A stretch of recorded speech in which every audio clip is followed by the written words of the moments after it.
Ready? Aim! There's too many! Anyone see my mammoth? Stubby!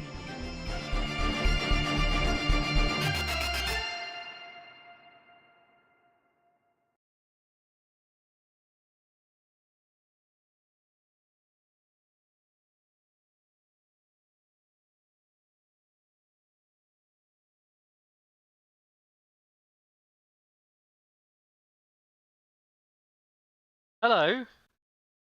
Thank you for all the love hearts in chat. I don't know why there seems to be so many popping up in my stream tabs. Yeah, but welcome back to another week. I hope you're all doing very well. Right. Lots to discuss today, or fair few things, little things to discuss today. And yes, before anyone goes mental, I am going to try and keep it short, short and sweet, which we all know is not going to stay the case. All right. Anyway, those of you who care even remotely, you'll notice that there is a slight change in the thingy, in that I actually have some shelving now. In fact, let's not. This might go. This is going to break the moment I try and do this, so I'll just show you this way. So yeah, there's literally all of my Song, Ice and Fire stuff up there. That's it. People think I have a lot of this stuff, and I really don't. Yeah. Oop. Yes, by the way, Half-Life 2. Not Half-Life 3. I should get Half-Life 3. Alright then. So, yes, we're back again for another week. It's been an interesting weekend. We'll go through kind of all the things that this weekend has in store for us. It's not just been an interesting weekend. Obviously, there's been a few events. You changed on the website as well, in case you hadn't seen. We'll go through and we'll see all of that. Anthony says you don't have storage unit for the empty boxes like the rest of us. No, I don't have a storage unit, fortunately. I actually there is method to the madness, right? I like for my free folk, which by the way, all of my free folk boxes -1 are actually empty up there. I quite literally like to have it up there so I can remember what I've got for the faction. I don't need to keep a record of it. I can just go, blah, blah, blah, that's what I've got. There's even some logic to the way they're ordered on there. And yes, I have 3 boxes of skin changes because, you know, that's what you did back in the day. Right. Where do we start? CMON Expo in Bangkok, Thailand was this weekend. I think it was like 22 players I think they had for the event there, which was the Realm of Battles Asia event. It's not on stats. It ran a 3-list style, so they had 3 lists to pick over the 4 rounds on the Sunday. They also played 3 or 4 rounds on the Saturday as well, and then some of those players kind of qualified for the Sunday. So yeah, the Sunday was an invitational with a few of the kind of last chances, if you will, from the Saturday joining them. And they played a 3-list format. So game one was 3-list, game 2 was 2-list, game 3 was 1-list, and game 4 was all 3 lists again for the final game. Not a surprise to me, particularly. Van won the event. Evandra. Van had spoken to me prior to the event and going to the event, and he'd said, "Well, what's the best thing to do?" And I was very honest with him. You know, I have my opinions on 3-list format that I'd shared last week. But basically, you know, I'm not a fan of 3-list format myself. And I'd even straight up said to him that I think in a 3-list format style setting, free folk probably aren't worth taking. I don't think you can leverage free folk enough, really. And all you'll end up doing is making yourself weak to skew, because there isn't, as much as people say, like, if you're going to be playing a less than competitive list into someone else's competitive list, then the free folk options start to dry up for your average player. And that's not to say that, you know, Van is an average player, but it just puts things in context. So he picked up Lannisters, and he went and won the event. Quite a nice close last game as well. We did see a load of other stuff come out of the expo in Thailand as well. We saw new units, which we will have a look at first. Then there's the news that is literally hot on anyone's lips. So I will go through it now, but I'm not going to go into detail till later in the episode. We've obviously heard of, or what has been announced is A Song of Ice and Fire Tactics. This is a standalone game that is not A Song of Ice and Fire, the miniatures game, but it may or may not be tangentially linked to it. There may be some crossover. We'll go through the information we've got on that in a bit. And then, we'll discuss what that really means and what I think might be going on there. And then we've also had some updates on the website, which, in case you hadn't realised or didn't know, sorry, you can look. Carlos fixed it. You can view your games again. Hey, you can actually view your games. That was broken for a little while, for a few days. But actually, the much more important thing, which is now being able to view neutral statistics for units. So if we just go down to units, and I will pick out the first one off the top of the list, Varys. We can now load up Varys and Varys' stats for all possible combinations. So that means within neutrals, Lannister, Stark, Night's Watch, Baratheon, Targ, Martell, Greyjoy, obviously not Bolton and Free Folk, are all available as breakdowns now. So rather than just giving you this, which is what the data used to give you, it now gives you all of the independent results for the different factions. So yeah, go check those out. We'll have a look at two of the kind of like big telling pieces in a minute. We may or may not discuss them in some detail, see if anyone's got any questions. But yeah, that's where we're at. So, I mean, let's start with the units. Let's start with the units, the things that ultimately are going to quite literally have more impact on the game than anything else, basically. We have 3 units to go through, and there are 3 different factions. There's also an attachment as well, which we'll discuss. So, we also actually, I forget this now, but we also had not just the CMON Expo, but earlier in the week we also had the reveals of the Darkstar Retinue.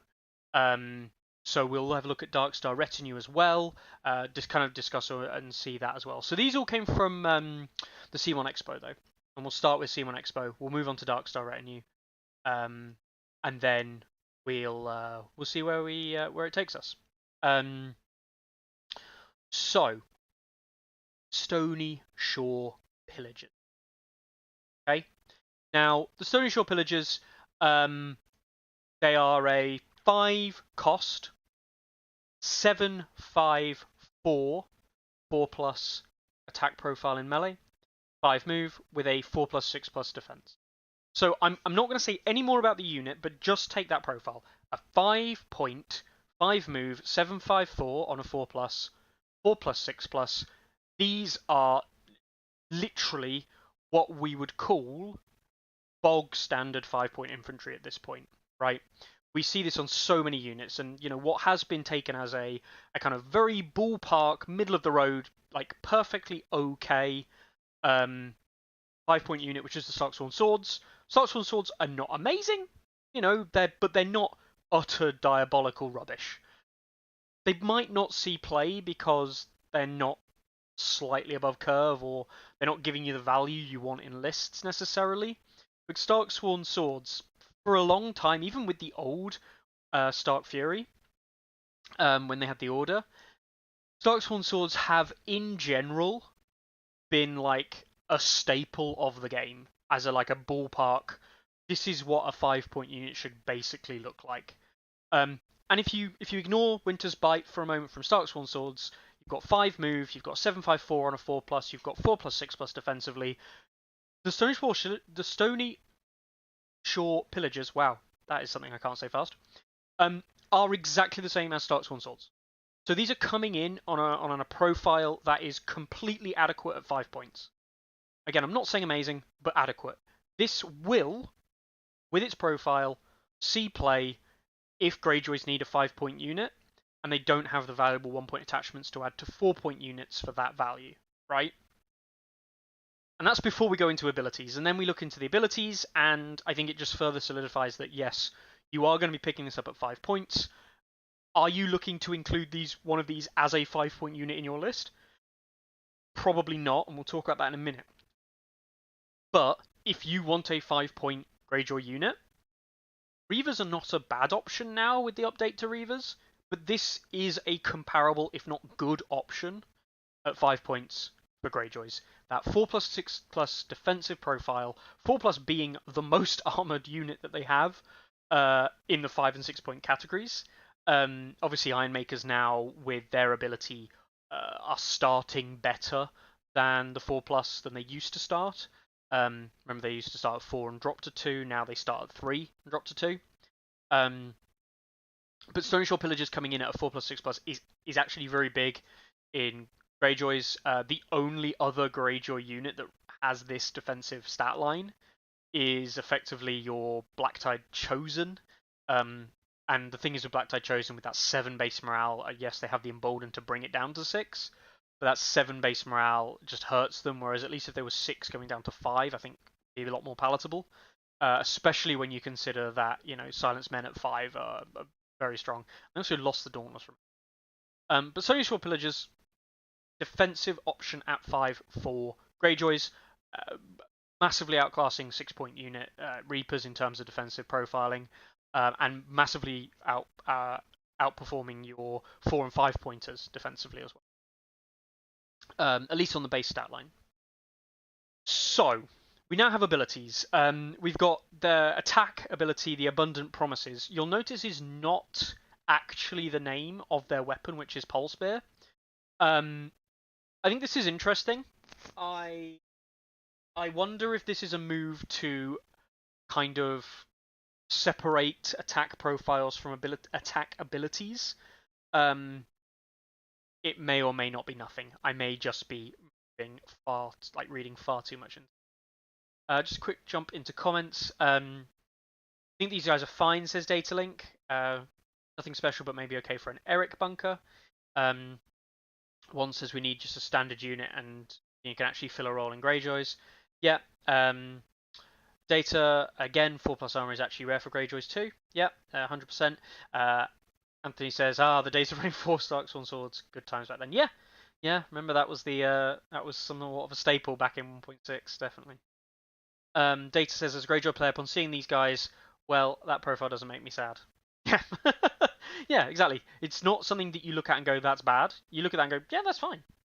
So, Abundant Promises then. They come with Precision base. Fine, whatever, okay, cool. I don't care, and I do care a little bit, but like Precision just seems to be the thing they just, like, as of the last patch, they just throw it on stuff as if that solves problems. I don't know if Precision is the answer, but this is going to be an incredibly nice little unit to have against those kind of like 3, 4, 5 point solo or low wound solo blocker types, the likes of Ground Men, the Mountain that Rides, Giants if need be at higher points values as well. This is a 5-point unit that does actually have some value against those solos. It's not a terrible option. I'm not massively sold on the Precision keyword as being like actually that amazing. But it has some nice little value there, so yeah, it's cool, right? It's cool. Anthony also points out that it's a 5-point unit with 5+ morale with 1 pillage. Yeah, exactly. So they drop to a 4+, 5+, which at 5 points is very good on 1 pillage. That's what a lot of kind of your Night's Watch standards at 7 are. But it obviously requires that 1 pillage to get, and we can talk about that pillage because Abundant Promises also comes with another element to it. After completing a melee attack, you can remove any number of pillage tokens from the unit, and for each pillage removed, you heal 2. So that is effectively the old Iron Price now as part of an attack ability. So you complete a melee attack, you would gain the pillage. It's really important here now. You gain pillage when you destroy the ranks, not after the attack when the ranks are destroyed. So you actually already have the pillage by the time this trigger timing would come up, which is after the attack has been made, or after completing the attack. You can then spend any pillages that you have just generated to heal That's fine, right? That's absolutely fine. Is it great? Not amazingly oppressively great, but it allows you to do those kind of trade, and it further plays into the playstyle that's doing Greyjoys actually a lot of good at the moment, which is the grind playstyle. They want to be engaged, spend their time engaged, because everything works when Greyjoys are engaged. One of the things we talk about a lot is if you don't want Greyjoys to win games, you just don't engage them. And I know that sounds easy, maybe is, but just don't engage them because a lot of their stuff works off engaged. And the number of times we see Greyjoy players now using lists that are nearly entirely melee, which is really kind of opposite to what we saw last season, where the melee units were generally trash and you only really saw Ironborn Bowmen. So Stony Pillagers, generally speaking, very very strong. Very strong Abundant Promises ability. Not oppressively strong, but it's certainly a good one to have in the arsenal. But the next ability, Scavenge, on an order, after an enemy completes an attack on this unit, gain a Pillage token. This is huge. This is I'm gonna thrust this in front of range units, and I'm just gonna, cool, I'll spend an order, and I will get a Pillage token when you shoot me. And if you don't shoot me, you shoot something else, okay, but like I only have to put this in front of you, and I'm a 4+6+ defensively. Like, that means I'm either saving on 5s if you're crossbowman, one of the most common appearance range units in the meta at the moment, and Lightbringers means you're pushing to an 8 morale. With the spread, that is still dangerous. However, that Scavenge, moving them to a 5, which then Lightbringers testing on a 7 on the second attack, not so bad. So if you're willing to take a hit with this unit, especially on the 4+ armor against Lightbringers, it's not actually that awful. If you're willing to take a hit, on the Stony Shore Pillagers, getting that early Pillage token is huge. Also gives you value to Dagmar. I can see people in chat mentioning Dagmar. Yeah, you can give Scavenge to another unit. Like, you could give Scavenge using coordination tactics to a unit that is just about to be attacked by swords, and your opponent's like, oh, gonna give you a free Pillage now. Which may or may not then come to bite them on their turn. There's options here. Do I think Scavenge is oppressively good? No. Do I think it's relevant because it generates Pillage away from actually the Greyjoys being in melee combat, which is, apart from Raiding Call, the only really way they generate Pillage now? Yes, I think this is huge. I think Scavenge as a defensive ability to generate Pillage allows the Greyjoy player to have a little bit more interactivity, and it adds just a little bit of value to like the Iron Price, which is a terrible card now because it got rid of the heal. But imagine getting shot by a ranged unit, and the Stony Shore Pillagers live, and they're like maybe on 3 ranks, maybe they've only taken 3 wounds, and you'd be like, oh, I've got a free Pillage now, and you know what? Iron Price +1 move and rerolls on the charge. Yeah, I'm gonna go for that. Bang, I'm in. So like, there's options there. I don't think it's amazingly good. But like, obviously anything that gives Pillage to Greyjoys is always going to be relevant, if people can find a home and make it work. So yeah, Stony Shore Pillagers for me at 5 points. I think this is going to become a new staple Greyjoy unit. I do not think it's going to replace the kind of 7 activation, 3 7s and a 4 builds that we see coming out of Greyjoys at the moment. I think those are very strong, and they're proving to be very strong into the way people are wanting to play the game. But Stony Shore Pillagers are by no means a bad 5-point unit, and you are going to see some in lists. We'll see how it plays out. I don't know if they're going to do Greyjoys a massive favour. Greyjoys are doing very well, but I like them, and they're a unit that I think if I'd have had maybe last season, I'd have gone, you know what? I would have maybe taken this as like a Euron bunker rather than a unit of Blackguard. Maybe. Don't know. Blackguard I'm mostly taking for Horrific Visage, but this being a Greyjoy unit as well, and other things, I think this is a unit that I would have considered last patch. I don't know if it makes the cut this patch, but in terms of design, there's nothing really wrong with it.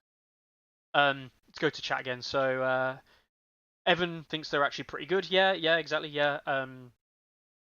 A couple of units with ability names that differ from the attack profile. Yes, Rampant, there are. And this actually always goes back to something that we've never actually resolved, and something that for a long time was asked, but we never really opened the can of worms with coordination tactics. But along the lines of does coordination tactics take attack ability keywords? So if you've got let's say you've got Followers of Bone with bone weapons, right?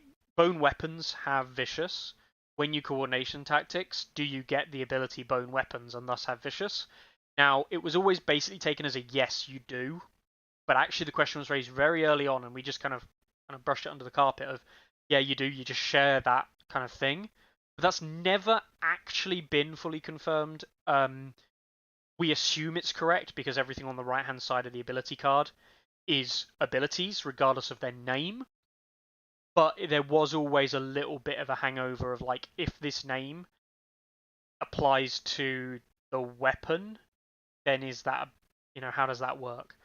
I'm not going to go into kind of like the nitty gritty of rules here, but like, yeah, it was always a kind of contentious point that basically never been resolved and never got questioned after initially coming up. So yeah, important, little important.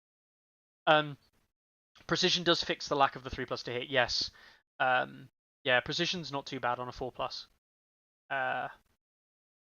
Talking about pillage and when you gain them and how they work. Yeah.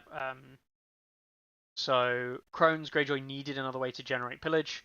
Yep, agreed. 6 morale on a 5-point unit. Yep, pretty mental. People saying that Eric will love them for his cards. Yeah, they're a decent Eric vessel. Good for the way that Eric wants to use his cards and what cards he brings. So yes, pretty.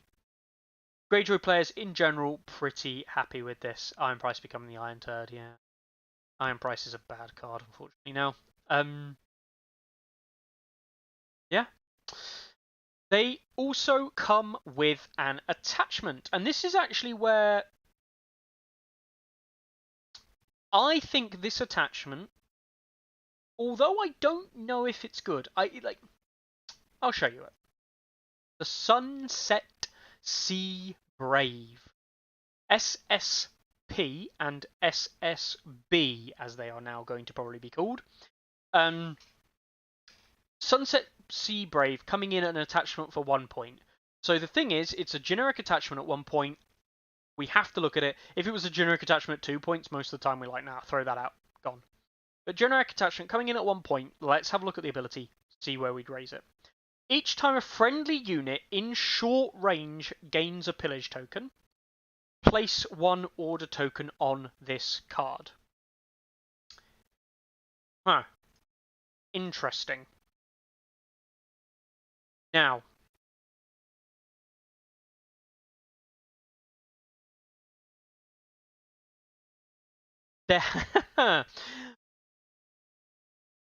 we do have to be very careful here. And yes, I will get on to, in case people hadn't realised what I've just looked at there, there is something here that I think we have to be very careful. So, before this unit performs a melee attack, so each time a friendly unit gains a pillage token in short range, you place an order token on the Brave. Before this unit performs a melee attack, you may discard up to 2 tokens to gain the following. If you discard 1 token, you can remove 1 condition token from its unit. And if you discard 2 tokens, you can roll your highest attack die value. Now, the interesting thing here is you can have 2 tokens. You do not need to discard 2 tokens in order to get that 1 condition ability, obviously. If you're at max ranks and you have a panic token on you, you can discard 1 of your 2 order tokens to discard 1 condition token. I don't think that's too bad. Token removal, token control is something that, Greyjoys do have a little bit of in Blessed with Steel, Blessed with Stone, but there is no other token control. You don't have adaptive planning, really, anywhere. I can't think of anywhere in Greyjoys that has adaptive planning. There's no adapted methods or anything like that either. The order versus the tactics card. So token control, apart from Blessed with Stone, Blessed with Steel, just limited to bags. No NCUs condition tokens. We haven't got a cat. We haven't got a Shira. We haven't got anything like that. Danny. So there is something here, and I don't know how this works. I don't think it works, but I actually already think this needs an FAQ. And Abisky says keeping your silence men striking not weakened is very nice. Yes. I think you're very rarely going to be spending 2 tokens on this unit. I think that you may pay the 1 point cost in the 7 activation lists to remove that 1 pillage token. And this all stems from the keyword here. Each time a friendly unit in short range gains a pillage token. Now, I don't know, and I want you to all take this with a grain of salt. Divide the Spoils says target 1 friendly House Greyjoy unit in short range. You may remove 1 pillage token from that unit, and then place 1 pillage token on 1 other friendly House Greyjoy unit in short range. Now, this may or may not actually be considered gaining a token on the new unit. Remove it from this unit gains a token. It doesn't use the word gain, so we have to be very careful. But Divide the Spoils would allow you to kind of build this, right? The use of the word place and gain, I agree, there is an overlap there in terms of like they are not the same word. Are they the same thing? We don't know. And it needs an FAQ, in my opinion, straight away, because gain and place are very synonymous for a lot of players and a lot of languages. I think this is the important thing here, is that across languages they could be very considered basically the same thing. So I think you've got to be very, very careful, and I do think this would need an FAQ, if not for our different languages, then if we know the difference, say, in English. However, if that Divide the Spoils is considered enough to trigger Iron Credit, then you can gain 1 token from being shot with, say, Scavenge from your Stony Shore Pillagers. You then play Divide the Spoils and move that Iron token to a different unit in short range, ideally both of them in short range of the Sunsea Brave, and the Sunsea Brave is already on 2 tokens. Done. Evan says, yeah, I didn't have it, now I do, I gained. Yeah, exactly. So you only need 1 token for this to be constantly at 2 tokens. You only need 1 pillage in your army in short range of this unit in order to be basically always treating it as 2. And it's really important you don't spend the pillage using this ability. You spend the order token. So you can actually just basically forever have maximum tokens on this unit. This is the crazy thing with the Sunsea Brave, is that you're paying 1 point, and actually, I think really dubiously, I don't know, but I don't think you'd ever not be at 2 unless you've just spent them. And also, as Abiscius says, there's no limit to the number of tokens on the Sunset Sea Brave. You could legitimately have 30 order tokens on this unit, on this attachment. You can only ever spend up to 2. You could spend 2 on this the rest of the game. Now, I'm not sure. I do think this is an interesting kind of combination. Is the value of this ability worth it? And I think the short answer is yes. Always attacking at highest dice value and always just removing 1 condition token, I think could be quite powerful for 1 point. You may or may not use this attachment. I haven't decided if it is strong, but I do think that this is a very interesting way of playing with the mechanic. It's awfully like a faith mechanic. It's not a faith because it's not based on morale tests, but it's awfully like a Faith mechanic for Greyjoy, but around Pillage generation. Yeah, the Sunset Sea Brave is interesting. I think this, as a way of spending Pillage, might be a much more elegant and better way of implementing the spend pillage mechanic. But I am also very worried that if you are able to effectively generate a hell of a lot of resources quite easily, then obviously you really need to limit the impact of those resources. You know, R'hllor Faithful is a perfect example. Like, they have a faith mechanic, and you can get a lot of faith tokens on them, but the impact of the mechanic is quite low.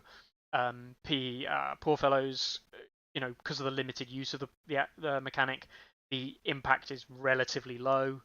The Sunset Sea Brave, yeah, impact can be relatively low. The important thing here, of course, is that, you know, if you do like a coordination tactics type thing, you would copy Iron Credit, but you wouldn't copy the order tokens across. So your new unit wouldn't have any order tokens on it, so it couldn't use the Iron Credit ability because it doesn't have order tokens. You may be able to coordination tactics, of course, a unit with Iron Credit and divide the spoils onto a different unit, and then you'd immediately be allowed to use divide the spoils because of that start of turn trigger that you're allowed to use off coordination tactics, which would then mean immediately generating one order token on that unit. So again, Dagmar can kind of play with a divide the spoil, Sunset Sea Brave. I'm going to generate a pillage and then immediately use it to remove a condition token. But we're setting up a lot of framework here, a lot of things going on, and lots of little synergy that I don't know. And Data really sums it up actually really well in the chat there with his last comment. The thing is this stronger than Asher? And I don't know. I don't know is the truth. I think the trigger with the trigger being melee attack, I'm always incentivized myself to say this is not as good as things that don't rely on melee attacks. But right now, Greyjoys are winning games and people are playing very heavy melee style gameplay. So what do I know? What do I know? For all I know, everyone's playing melee based lists, everyone's mashing face constantly, and this is going to be a good ability. And yeah, Evan also says it's plausible they'll rule it that you copy over the amount of tokens. It is possible, of course, Evan. I wouldn't like that. I think that's strange and weird, but it is possible they do. Eric NCU dropping a pillage and an order token now. Yep, raises the value in Eric NCU a little bit, of course. Yeah, just joined. But if this is a 1 point action that can effectively make a unit unweakened, pretty strong. Yes. Now you mention it makes something unweakenable. There is actually one small interaction, of course, that anyone want to guess what interaction I'm, of course, talking about?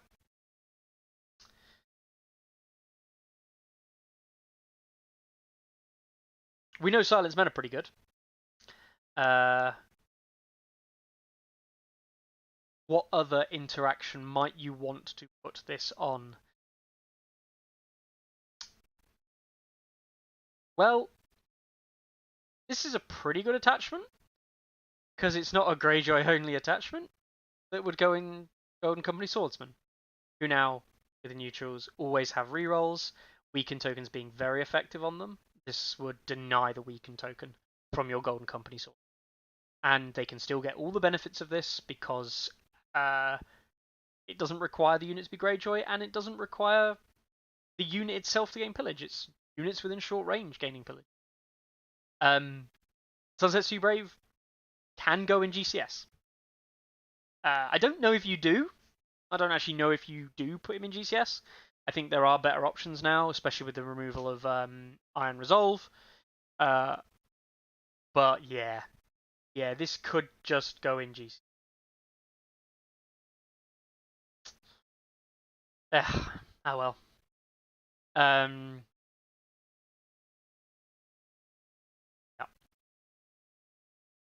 Fun. And highest dice on second rank still means 9 dice. Indeed, is Abiscus. Even if you're rolling highest dice on your last rank, you're still rolling a 7 plus 1 is 8. You are still rolling equivalent to whatchamacallem? Swordmasters. Base Swordmasters.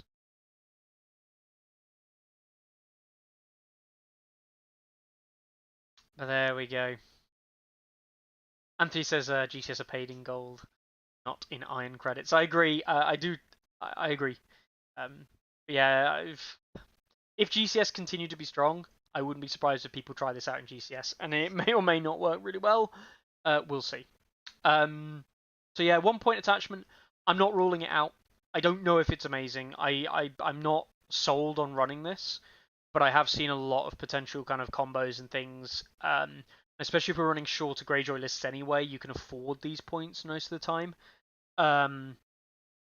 Yeah, I haven't decided whether or not this is good or not, but I think there's reason to try this out. Let's put it like that. So I mean, Greyjoys have an attachment here and a unit here that is playable. At 5 points as well. If I was recommending to players, yeah, I'd buy a box of the Stony Shore Pillagers. Buying a box of Stony Shore Pillagers, just yes, it's a good value box. You're getting a unit that you may or may not use, but a unit that is playable, and an attachment which is maybe testable. It's a good box. Buy one. You know what I mean? Like, buy one, you may want to buy two. I can't see myself running two myself of either the attachment or the unit, but having two probably wouldn't feel bad. And if you can't see right in that corner, that's my Greyjoy collection right there. So I'll be adding to the Greyjoy collection because there's a few little spots that, you know, they make it look uneven. Just here. Box spots. Make it the same as this pile. Anyway. So yeah. I think that's going to be interesting. Alrighty then. Abiscus says cool models too. Yes, of course we saw the sculpts a while back. Models are still quite cool. Next up, let's talk about Baratheons. We have got Baratheon Halberdiers. Now, I'd seen this. Someone shared me this card like yonks ago. I want to say someone shared this card to me, being like 4 months ago, saying, "Oh, look, Baratheon Halberdiers." Maybe 3 months ago, and I was like, "What? Why do I care?" Like, and then someone was like, "Oh, this is like shown to me 6 months ago." So like, these have been known about for like 9 months, I think. With some of the playtesters or something like that. I didn't believe the card when I saw it. I was like, mate, I have no idea, and I'm not going to share that kind of information with anyone because especially if it's just not true, what's the point? But yeah, it annoys me. Small aside before we dive into the unit, I'm a bit of a killjoy. It really annoys me that there's always information just being constantly. I think it's just really unhealthy. And I will always stress I never ask to be shown spoilers. People may or may not send stuff to me. I then often comment being like, okay, cool, whatever, I just don't care. But yeah, I do find it frustrating. I think Evan, I think we saw this more than 4 months ago behind closed doors. I think it was more like 6 or 7. Yeah, this has been doing the rounds for a long time, it seems. Anyway, let's dive into the unit.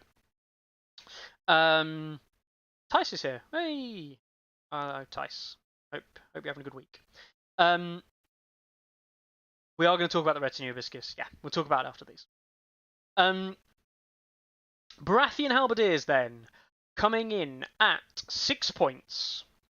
They are, let's start with the kind of obvious stuff. They've got 7/7/4 on a 4+ attack profile with Sundering.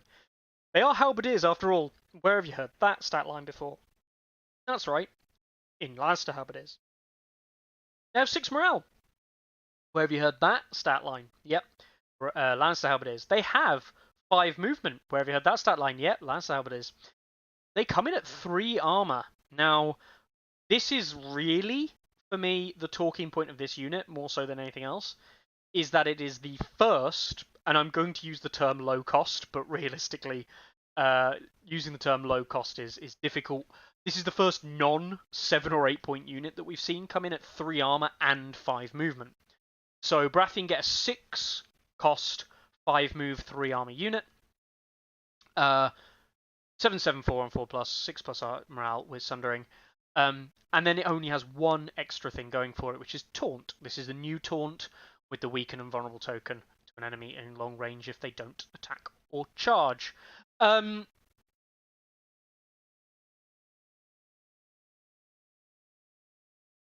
Blackguard aren't movement 5 Hibiscus, which is why they don't count. Movement 4 defensive units have existed for a long time. Yeah, movement 5, not for a very long time at all. Custer Honor Guard and Shadow Tower Spearman are the two main ones that we talk about potentially. And of course, technically, your Lance Cav, which has been sat at 8 points for a long time and has been 5 move, 3 armor, but they're really expensive units. Yeah. Oh, Kingsguard. Yeah, 6 points. Eddard's Honor Guard. Oh, fair enough, Data. Data gets me on. Eddard's Honor Guard is actually a playable 12 wound unit at 6 points. So yeah, fair play there. I don't really consider the Kingsguard and Rainbow Guard because they're character units at 8 wound. There have been 5 move, 3 armor things. But yeah. The Booze King says, and the room went meh. Yeah. Like, this is interesting because it's a 5 move, 3 armor unit with a 6 morale, which is like fine. The 7/7/4 on 4+ with Sundering is like Halberdier stat, and it's like cool, whatever. Not amazing, but it's not bad. I'm not annoyed that that's a bad attack profile or anything like that. It's fine. But like, Lance Halberdiers have set for charge, and Baratheon Halberdiers have Taunt. Taunt is more tokens.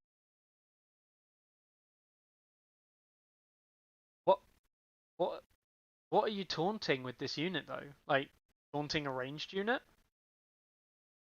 Okay. Sure. Maybe it protects your own range unit? Yeah. Sure. Taunting Lance Cav so it has to charge this unit and not the archers? Yeah. But then you just charge blocking anyway, so just don't let your opponent do that because you charge blocked anyway, so like who cares? They're gonna charge this unit anyway. Or they're gonna start outside long range and charge your archers that are off to the side or around the rear, whatever, you know. I don't know.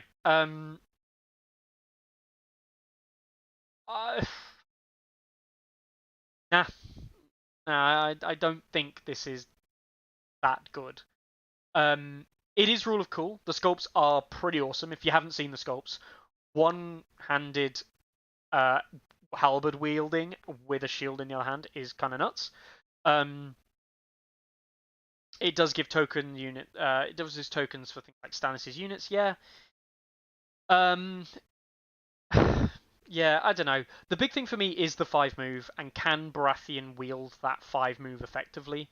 I think they may or may not be able to do it on a defensive unit. I think they might do it.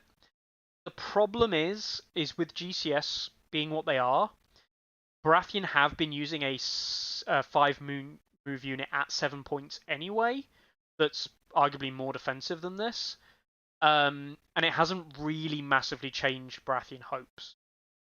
Is saving that point for a unit that's a hell of a lot less aggressive and is defensively, we'll say, equivalent. Is that going to be a game changer for Baratheon? And the short answer is I don't know, guys. I really don't know.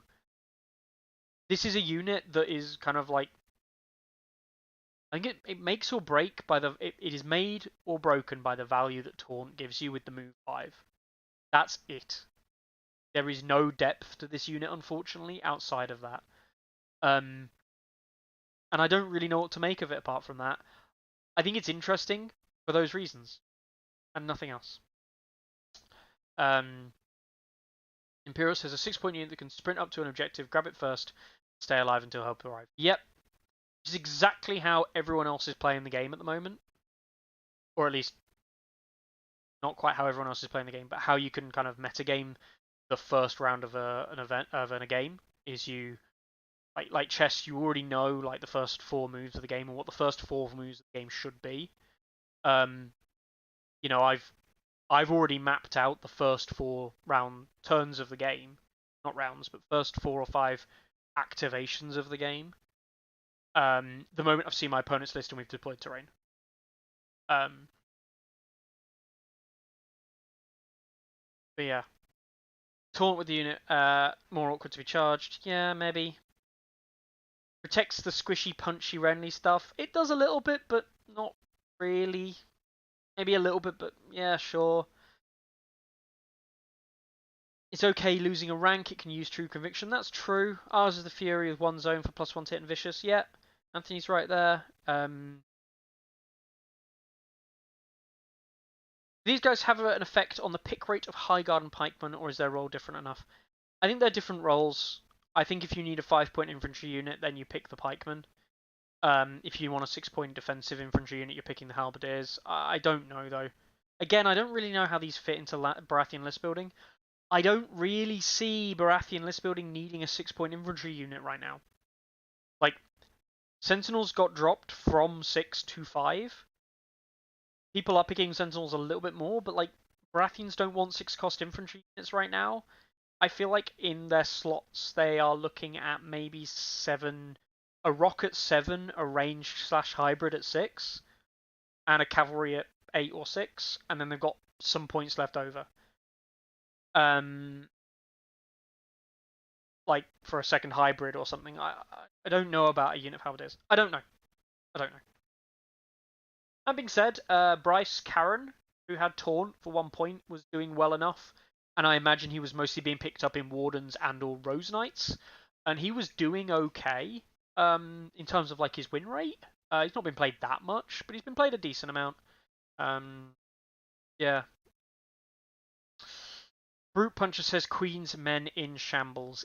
Yes, this is actually the much bigger thing, is that 1 morale on Queen's Men. And the +1 to hit, sure. That Queen's Men, you also lose a Sundering, of course. Queen's Men feel pretty bad now, apart from that card recursion. And King's Men are not feeling much better, of course, the card recursion through Ours of the Fury. The To the Last ability has widely been considered pretty garbage. Even though it can definitely win you games, but it's just garbage overall. Yeah, I think these guys unfortunately replace the 7-point options, which again further probably makes 7-point options in Stannis' side like GCS. Even though I don't know if GCS are doing that well in Stannis or in Baratheon, but yeah, interesting.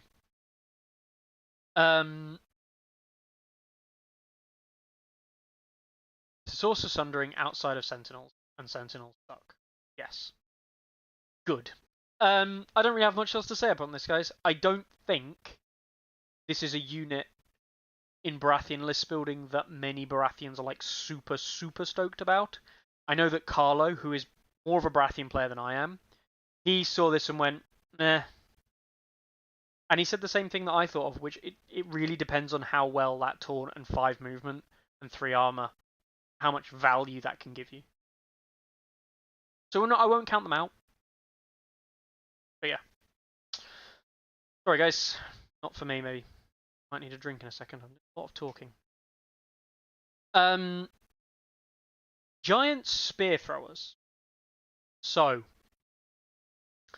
GSTs as they're now being called. Yes, because we love our abbreviations. Giant Spear Throwers now. The last one that we saw at CMON Expo.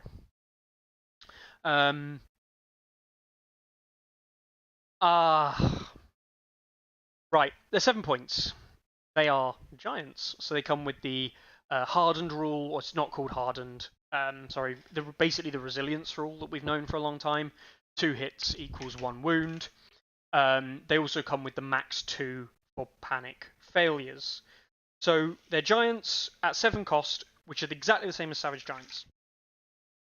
So what's different? Well, they have a 3 dice melee attack in 3+. that has Sundering and Vicious. This, it's not quite fair to say is worse than the Savage Giant melee attack, but it, on the most part, is going to net you much less wounds than the Savage Giant melee attack is. Savage Giant's, of course, doing on a 2+, D3 automatic wounds, which is equivalent to the Sundering 3 potential hits, and then also a Vicious Panic Trick afterwards as well. So they are roughly equivalent in base damage. They are not close to being the same when it comes to like overall damage, because of course those Savage Giants get the +1 wound for every wound taken. That wasn't the sink to wash, it was just me pouring a glass of water. House tour stream! But yeah, people think I went to the toilet. Don't worry, just pouring a glass. So yeah,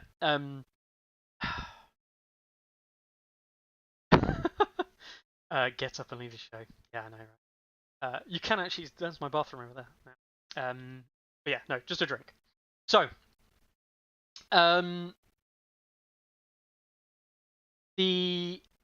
is not a water glass. No, Ilya, this is a beer thing that I'm actually using to hold water. Got this from my brother-in-law. What doesn't kill you gives you experience. As in XP, as in gamer. Like, stupid. You can't. Anyway, I'll not talk about that. Right. Meat and potatoes time. It's a defensively 4+, 5+, which is the same as a Savage Giant.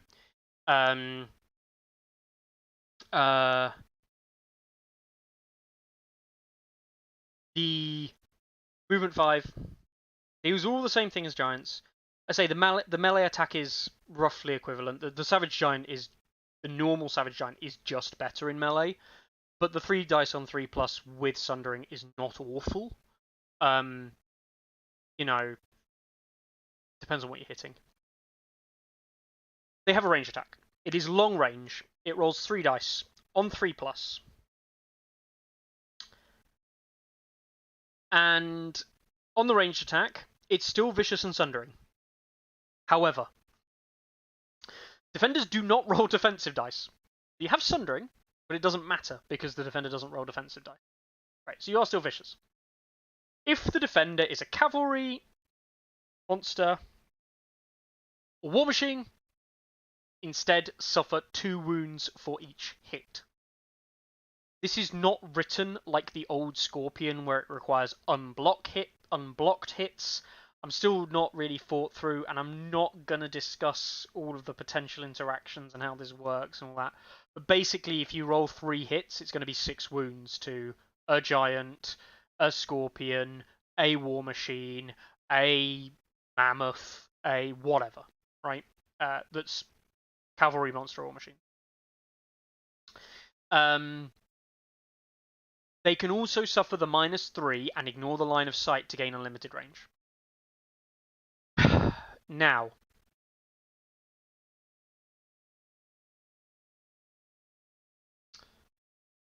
I struggle a lot with this. Because this is basically, as people have been saying in chat, this is very equivalent to a Scorpion. But it's, and I'll use the term loosely, more durable. It is more durable than a Scorpion is. But the 2 morale on a Scorpion is not something you should shake a fist at. And I know that the Giants take a maximum of 2 panic runes on fail, but actually, like a vicious hear me roar test at -3 pushes these guys to an 8, whereas you're pushing a Scorpion to a 5. The other difference is that Scorpions cannot have condition tokens. Giants can. The Boosky says, if you somehow neutralize abilities, does it lose or keep the Giant Spear? Note the heart symbol indicating an innate ability, so it's unlosable. It also has a much narrower firing arc than Scorpions, yes, because it doesn't fire out of arc, it only fires forward. It can choose to fire out of arc at the -3.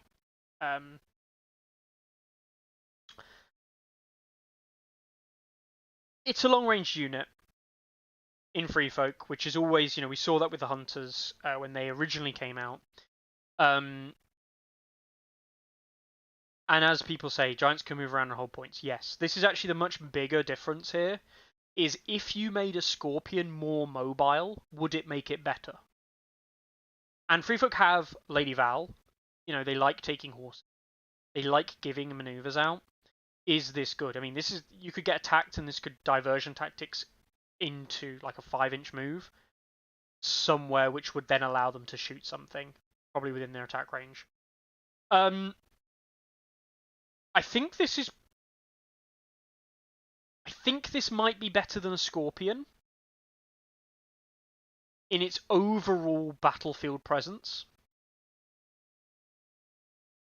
But I also think it's easier to shut down and to neutralize than a Scorpion is for many players. And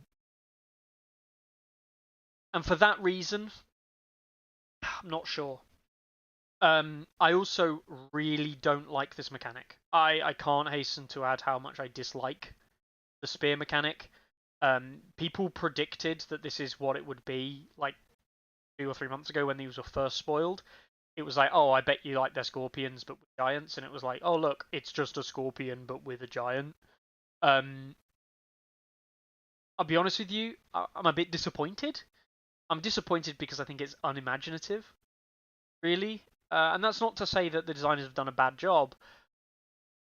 It just feels like it's a copy and paste. It's a copy and paste of an ability that I don't think is a very good ability for the game. Like, we can debate whether or not the ability is strong or not. I just don't think that Scorpion's ability is a good ability for the game. Like, I don't think it's a positive thing. So yeah, I don't like it. Do I think it's powerful? I don't think so. What annoys me here is this is very good against cavalry if cavalry ever got in range, and cavalry want to be in range. So yeah, I don't know. Ilya says Free Folk don't have anything to give rerolls on range. That's not true. Another reason I don't like this. Mag has the Enrage Tactics card, which allows a unit on activation to reroll attack dice that turn. You do suffer 2 wounds for it, but you can reroll attack dice and the defender becomes panicked. And Evan says these are much better than Scorpions. Yeah, I mean, they are better because they can move, right? They are much better because they can move. And that makes them better than Scorpions, and they can shift. Scorpions cannot shift, remember? This unit can shift when it shoots. So this is better than Scorpions in terms of its battlefield presence. The question is it worth the 2 extra points more for what it gives you? And I don't know if it is worth those 2 extra points. In that, I think this would be very strong at 5, like oppressively good at 5. It would be stupid if it was 5 points. Like, please, for the love of God, this should never be 5 points. I think it would probably be too strong at 6. But at 7, I don't know if this is good enough. Or if it is good enough at 7, then you are making a direct change from a savage giant currently for a giant spear thrower.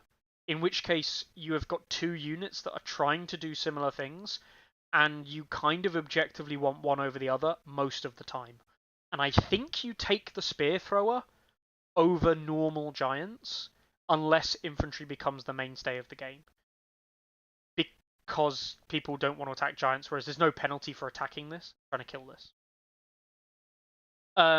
I don't know. I really don't know. Mag only really runs 1 giant outside of himself and 1/1 a lot of the time at the moment. So if you're running Mag and 1/1 and a giant, it probably ends up being a spear thrower giant because you want 1/1 and Mag in melee. This wants to be your support piece. Maybe he's very good against cavalry.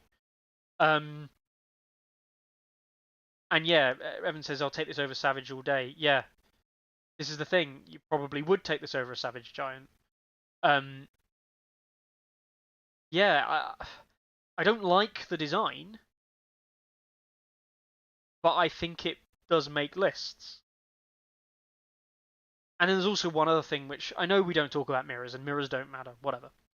But I really don't like the idea of playing like free folk mirrors and someone running mag and like a giant spear thrower, and maybe the opponent's running a mag list or something like that. And this doesn't have the same issues that Scorpions have in the kind of conversion to hits or whatever.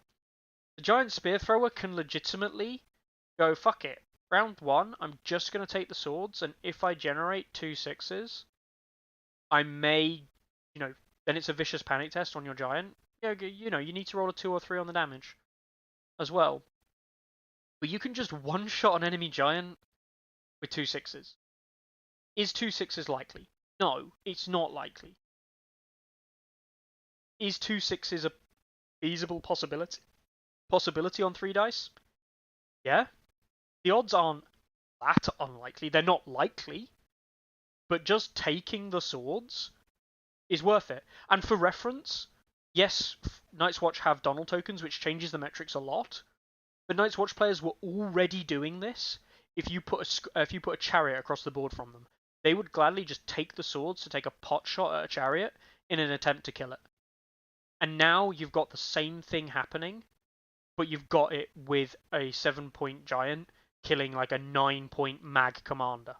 Okay, or 5-point mag commander, I should say, because of the reduction. That's insane. If anyone plays Free Folk Mirrors and that happens on round 1, like it's probably, you're down an activation, you're down probably the strongest piece you've got on the board.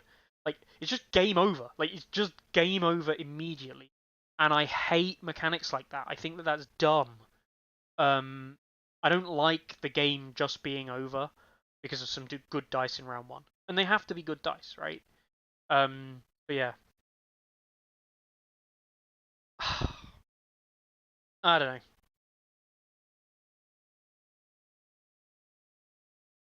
I don't like it. I don't like it because I don't like the design. It's not because I don't think it's powerful. I think this probably will see play, and I think this might be pretty decent for free folk players with the list archetypes they might want to be running. But I don't like it. I just don't. Giants are already swingy, and I feel like they just made Giants incredibly swingy with their mechanics now. Not for me. Not for me. Will I run it? Yeah. Will I test it? Yes. Can't say I like it though. And yeah, Blackjack says the fact they're ranged 14 threat is ridiculous, especially in free folk, which can make enemy cavalry like movement 3 quite comfortably with a unit of trappers, because a 3 plus a charge is then a 3 and a 3 and a 6, which is range 12. Like, this can sit outside of your maximum charge range and shoot your cavalry. This completely shits on Champions of the Stag. I mean, normal Savage Giants do too, right? But like, at least Savage Giants, when they're in melee, there's things that the Baratheon can do. Baratheons, like, oh, you're going to make this vulnerable and panicked after it shoots your Champions of the Stag and knocks off like 4 or 6 wounds. Because then you're going to move and you get nice and close to it, and then it gets to do it again on the next round, because you're still not in melee combat. It's a 7-point answer to an 8-point unit, and it's a hard counter, sure. But like, I just think it's like ridiculously good. Like, it's really good against that thing. It kind of shits on, but doesn't entirely shit on the Tully Cavalier style builds we're seeing at the moment as well. Tully Cavaliers, of course, testing at the 7 morale means they're less likely to pass the morale check to heal those wounds from the Winterfell Guardian and Rally Banner, which means they're more likely going to spend an Eddard token to try and re-roll that. If you spend the Enrage from a mag deck to give them the Panic token, to 7+ with a Panic token, any terrain there, all of a sudden this test becomes failable.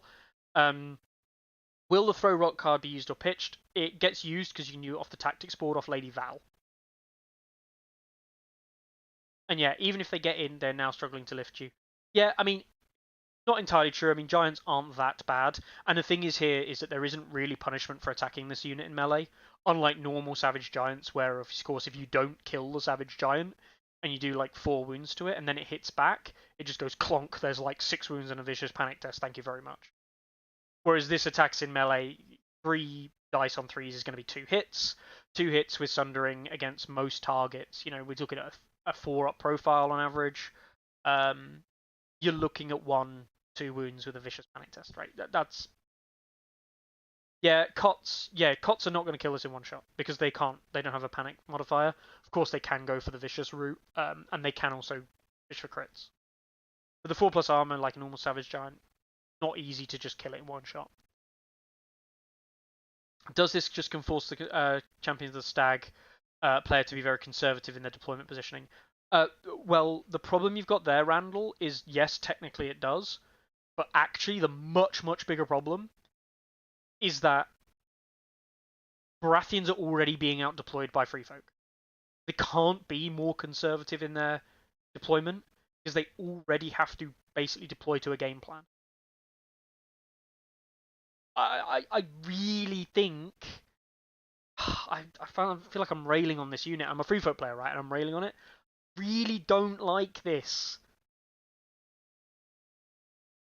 And it may be too strong. I don't think it is, but it may be too strong.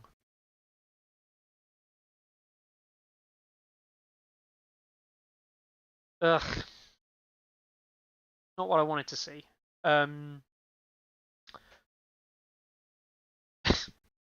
Giant spear thrower and bloody scorpion sat on either ends of the board, and it's just a who can roll better fest. Like that's not something I want to participate in either. Yeah.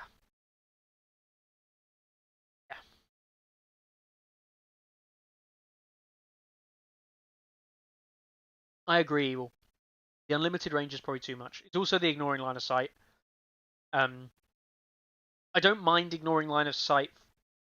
I'll be honest with you. I think the giant spear thrower could just have a rule that says ignores line of sight for -1, so it could shoot behind it. Because let's face it, a giant is supposed to be a solo. I think it's kind of stupid that a giant.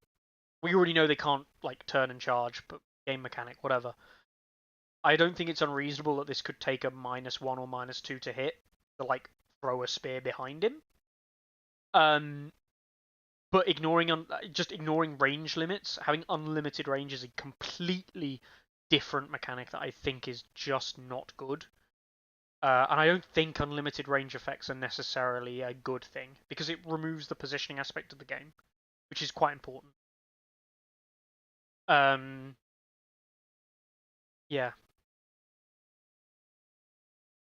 That's my thoughts there. I don't know. Just not for me, unfortunately. Not my cup of tea. Not my design space that I like. They're more interactive than Scorpions, of course, because they can take tokens, they can be weakened, made vulnerable and panicked, which is a lot more than Scorpions can, but it's a mobile weapon platform, and mobile weapon platforms they can be very strong. Yeah.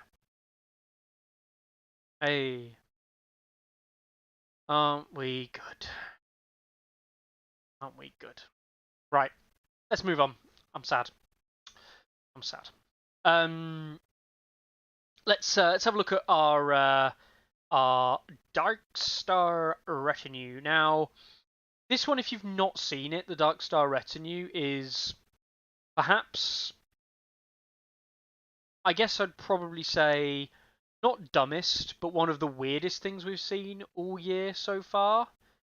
In that it was a unit that I think a lot of people thought would be a command unit, and it isn't. It does not require Darkstar in your list, from what we can tell, at all. Now, this is the biggest and kind of best version of the card I've currently got for you guys. I'm sure there are ones at source or anything that I could find, but this is what I have. So, it is a 7-point unit coming in with a 764 profile on a 3+, with critical blow. It has 6 movement and a 5+ armor, 5+ morale. So this is very equivalent to what we see in Silenced Men. In a lot of senses, this is very equivalent. What abilities does it bring with it to make it pushed? Well, crit blow. Okay. Like, crit blow is a dangerous keyword. It always is a dangerous keyword. But it's not, we have ways of giving crit blow to units inside Martell already.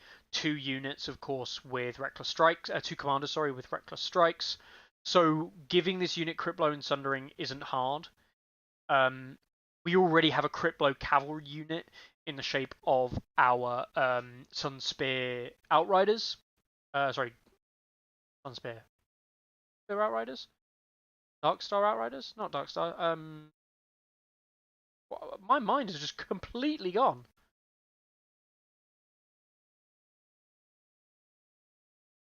Starfall! Thank God! Wow. Wow, Jesus. I apologize, guys. That was my mind just completely blank there. Yeah, Starfall Outriders. The Starfall Outriders already have crit blow on a 6-point cav unit at 7 dice on bar ranks. Yes, they have 4+, but crit blow on a 4+ unit is arguably better in some ways. Precision and crit blow get better the worse your attack number is, because percentagely more of your hits are crits or precisions, kind of, or crits. Yeah, it's not terrible, but the 764 on a 3+ with crit blow, yeah, sure, whatever. You can give rerolls and precision with scout openings, and Martells have scout openings in nearly every list because scout openings is good, but that means you're not using it for your archers. It comes with Overrun and Fueled by Slaughter. Fueled by Slaughter is interesting. Fueled by Slaughter, I know that a Bara attachment brought it, a Bara Commander attachment. And Fueled by Slaughter is healing, and Martells, in general, lack healing. I don't know if healing... this unit healing itself is strong. I don't know if this is strong enough. And the problem is Overrun as an order is the weakest version of Overrun in some ways, because it telegraphs where it is. It's not as weak as the card version in some regard, because the card version can't be played on a 1 on a roll or on the charge. But that being said, they have got movement 6. They do have the Fuel by Swords to keep going. They have crit blow to just blow something up. I'm just not sold. I'm not sold. They're going to be running over terrain that removes rerolls, because that's what you do against crit blow units. So people are going to be running scout openings. Yeah, Evan says they ain't Silence Men. Yeah, exactly. They're not Silence Men. I can see them being used with Harm and Ulla, because giving these guys rerolls on round 3, with Fueled by Slaughter, with reinforcements from Ulla, and with Iron Resolve, they might just be absolute bastards to kill at that point. And if you can't kill them, they will keep damaging you. This is the thing. They will just keep running at you.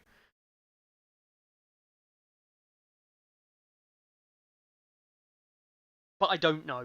I don't know if Harm and Ulla is necessarily going to be the best pick for these guys, but it wouldn't surprise me if it ends up being one of the best options for them. Darkstar in them is like interesting. It turns them to an 8/7/6 with the crit blow and martial training for the vulnerable, which synergizes really heavily with the crit blow. I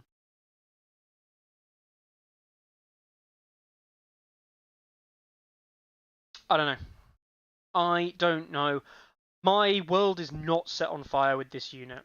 And Evan also says set for charge into Overrun would be the meme of memes. Yeah, exactly. Like, I feel like Harm and Ulla just uses these better than Gerald Dane ever could. And Damon Sand, like, Damon can get a Need for Vengeance attack at the start of the round to get a little bit of a realign. into an attack on 2s to potentially kill with Fueled by Slaughter up into an overrun charge that could just be an auto win, and that all happens before the NCU goes on the board. Like that could be game-changingly strong. So, and then he can play coordinated plotting off the back of that as well. So like if he does it start of turn. If you take the sword start of turn, use your rerolls precision and then bash in and then go through and then this and the other. Like there's so many things here that it may just work really well with.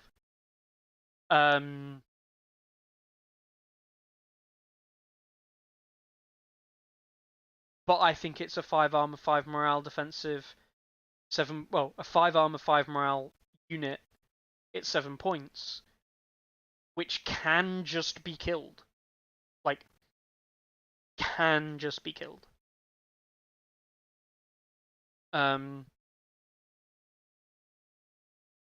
saying that Darkstar attachment in them for Fury and Charge and Insight. Yeah, like it means they can get a lot from Fueled by Slaughter even when they're depleted, sure, but like things are going to be trying to kill this. The reason Silence Men work is that they die to hits, but Silence Men just go, cool, I'll pass the morale check or I'll take no morale damage, and then I'll also heal if I pass. This unit doesn't have that going on. It says, I need to do an attack to recover in between getting hit. And the problem, yes, Martells have Dune tactics to lower the quality of the hit, but if you just get Lance cav charged into opening round attacked, you might just die. Like, there isn't much you do against that. You might just be dead. So, yeah. Not sold on this. I think the other 7-point options, as Ilya says, are better. Jury's out. This unit may end up performing well in some kind of builds, but for me, I like the idea.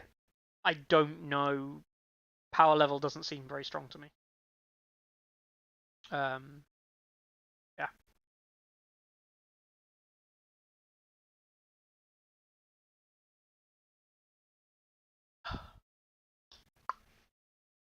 People saying, yeah, lots of sadness in general. Selfish, overpaid versions of Starfall Outriders.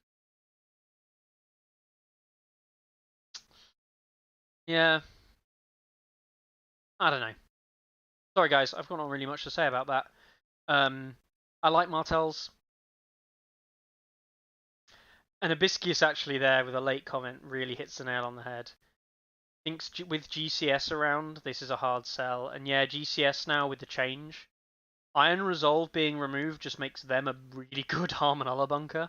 And always having rerolls is really good. Anthony says they'll be fun. 1 unit of them will be fine. Yeah. Abara in Golden Company Swordsman to give them back the Sundering, also give them Fueled by Slaughter, and then having a unit of Outriders nib. Yep, there's options there, exactly. It's lots of things going on. So, that's the new units. We saw 4 new units and an attachment change. 3 of them coming out the CMON Expo. Darkstar Retinue coming out earlier last week. We also had another piece of news happen, which was CMON. Let's talk about this in 2 sections. The change and the announcement of the change. So, CMON had 2 things happen here, which is they updated Golden Company Swordsman. I believe these have already been updated on War Council, on at least the Android version of the app.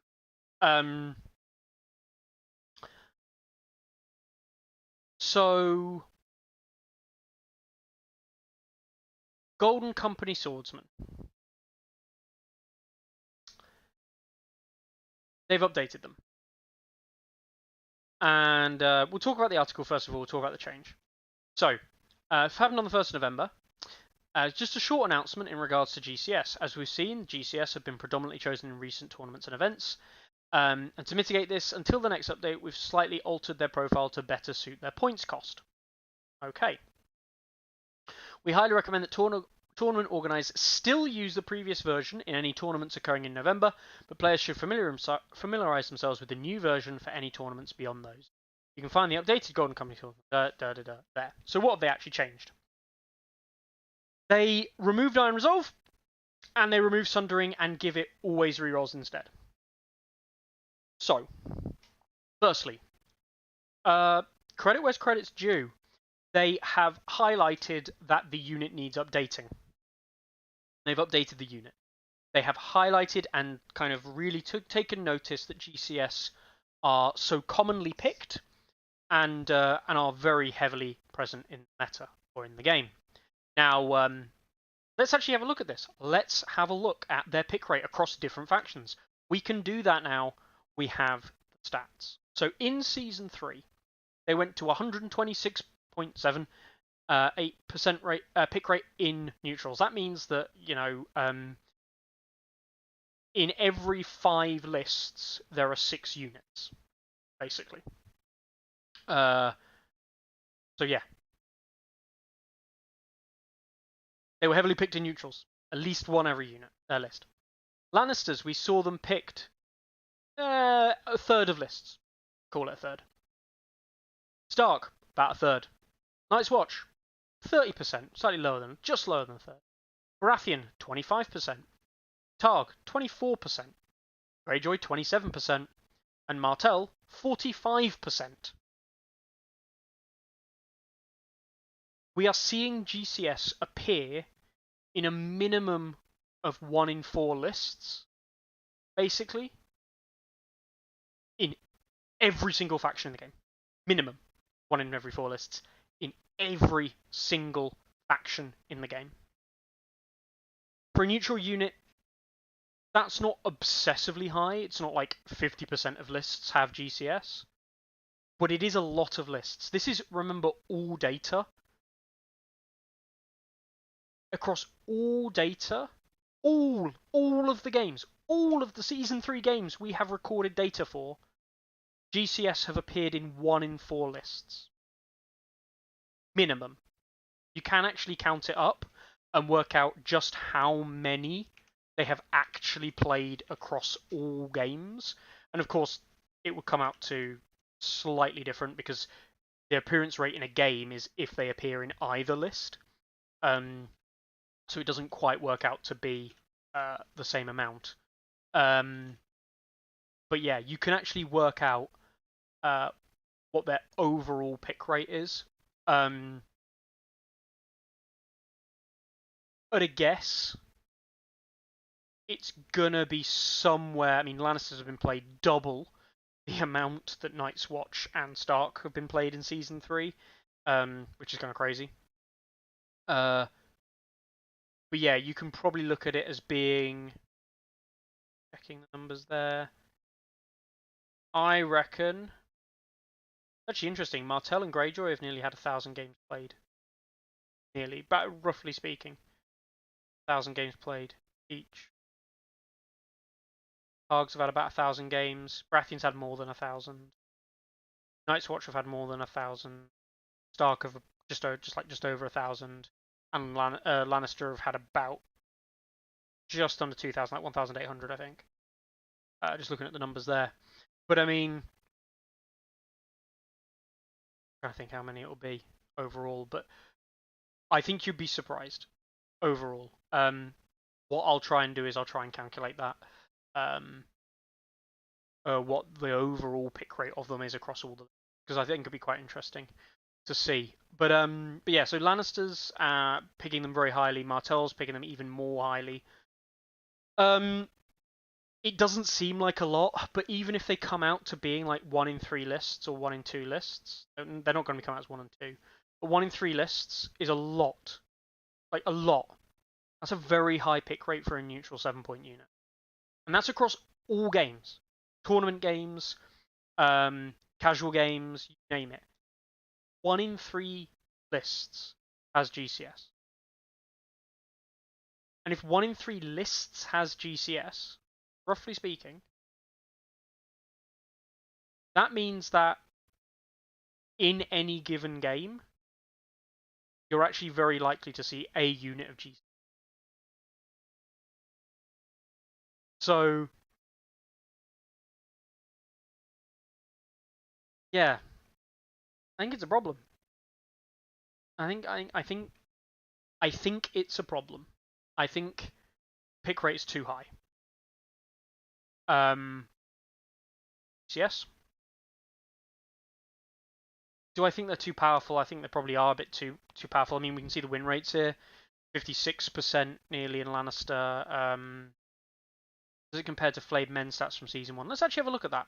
Yeah, let's have a little look. Well, Flayed. Let's have a look at season 1 Flayed Men. Season 1 Flayed Men, a pick rate of 109% inside neutrals. Yeah, sure. Classic. In season 1, 35% in Lannister. 14% in Stark, much lower. 5% in Night's Watch, virtually unplayed, or comparatively virtually unplayed. 11% in Baratheon, 43% in Targ, very common of course. 15% in Greyjoy, and 37% within Martell. So like, they are being picked percentagely more than Flayed Men were. The difference is Flayed Men had peaks in Martell. Of course, it's worth remembering this is Martell when season 1 had lower release numbers. Flayed Men were more present in Martell, or less present than actual GCS are in Martell, ironically. But they're more present in Targ, and more equivalently present in Lannister. The difference is season 1 was a lot longer. There was a lot more games being played in season 1, and season 1 was a longer season. So Flayed Men have seen an increase. GCS, sorry, have an increase over Flayed Men in season 3. But season 3 is short. At the moment, only 3 months. So you probably haven't got the same attitude towards GCS as we remember Flayed Men. Because Flayed Men, I want to say, was the best part of like 6 or 7 months of Flayed Men in season 1. It was a long time to rack those numbers. Wait, season 1 in Martell? Yes, Martell did get released in season 1. They didn't hit until late season 1 for a lot of people in terms of actual physical release. But season 1 in Martell, Flayed Men were seeing play because Martell didn't have cavalry on their initial release, and we saw the Ulla double Flayed Men list back then. Ulla Sunspear, Royal Guard, Flayed Men, Spearmen, classic 40 point list.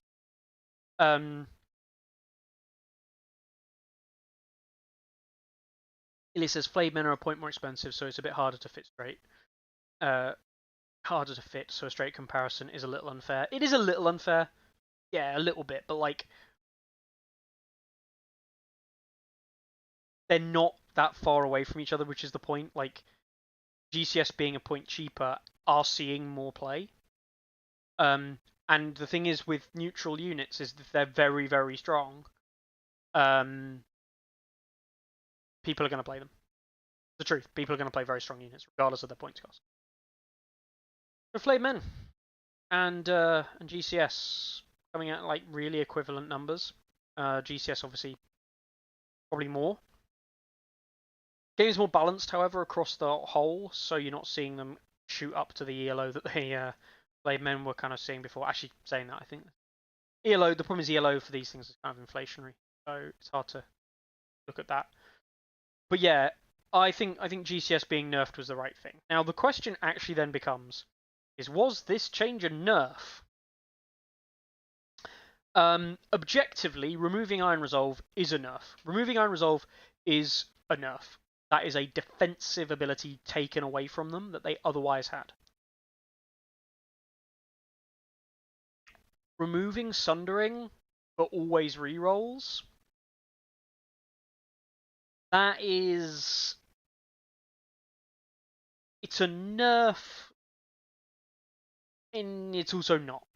Always rerolls is incredibly powerful in those long engagement melees, especially with your order giving you those extra dice. You're getting a lot more value out of those rerolls with precision. There are a fair few things in the game that give rerolls, but they're often tactics card that wants to be played at this moment. It also limits the effect of removing reroll terrain in walls and bogs. The walls, the sundering counteracting the -1 from the wall or +1 from the wall was less impactful than removing the rerolls. I think it was just a nice addition. Getting the rerolls now across the wall and bogs, of course, it's very equivalent. And the thing is it just opens up abilities and things for people to do what they weren't doing. People were already running Harm and Allah in Golden Company Swordsman. And Golden Company Swordsman lost Iron Resolve, so getting the Iron Resolve from Allah anyway, you're not losing anything except the Sundering. Allah does give rerolls with Battle Endurance, but like, nice to have earlier. Rerolls on the charge in the opening round too, before the rerolls from Battle Endurance click in from set for charge. There's a lot going on there, a lot to unpack, and that's just Harm and Allah. Gregor gives units he's in Sundering and they can't be weakened, and now he always has rerolls. And Gregor in this unit could well be devastating, and Gregor's already seeing competitive play and is doing well.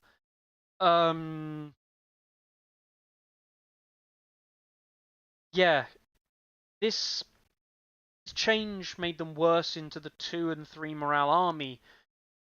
2 and 3 armor, units. Ironically, GCS now not as good against themselves, but that always rerolls for precision means you can just go and precision fish against those heavy armor units.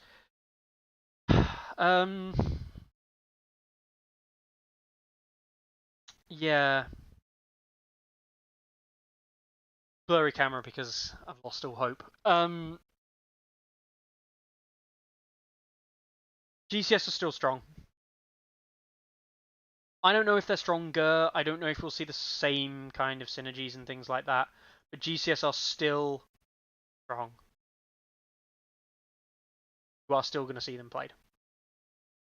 I can guarantee you will still see them played. And I still think they will perform at least to a mediocre level. Someone also mentioned in chat there, Randall from Imperial. Yeah, it does play around with the kind of GCS design space as well. The whole point of GCS was that both of the units had Iron Resolve, and now that's not true. I guess you could say that both units now have rerolls, and that's now the theme? No. Data says this was a bad change. There is method to the madness. Maybe they wanted to see them pick less in competitive play.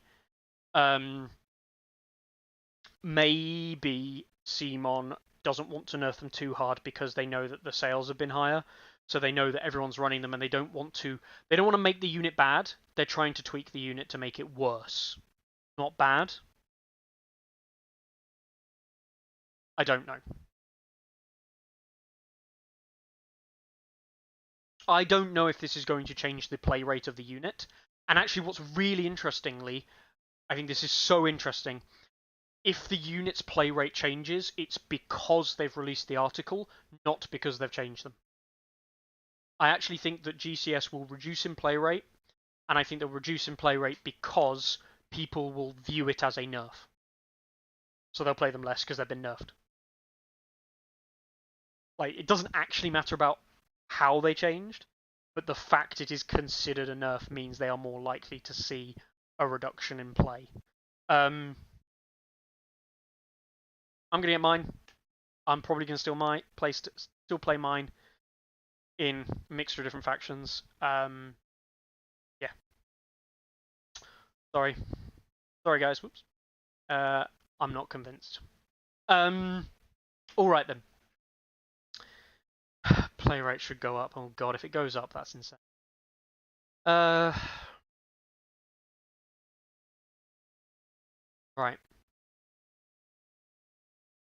People saying Adaptive style need to be redesigned? Yes. Wasn't Iron Resolve quite big nerf, actually? It really helped them. It did. Like, obviously, Iron Resolve is a good defensive ability. But, like...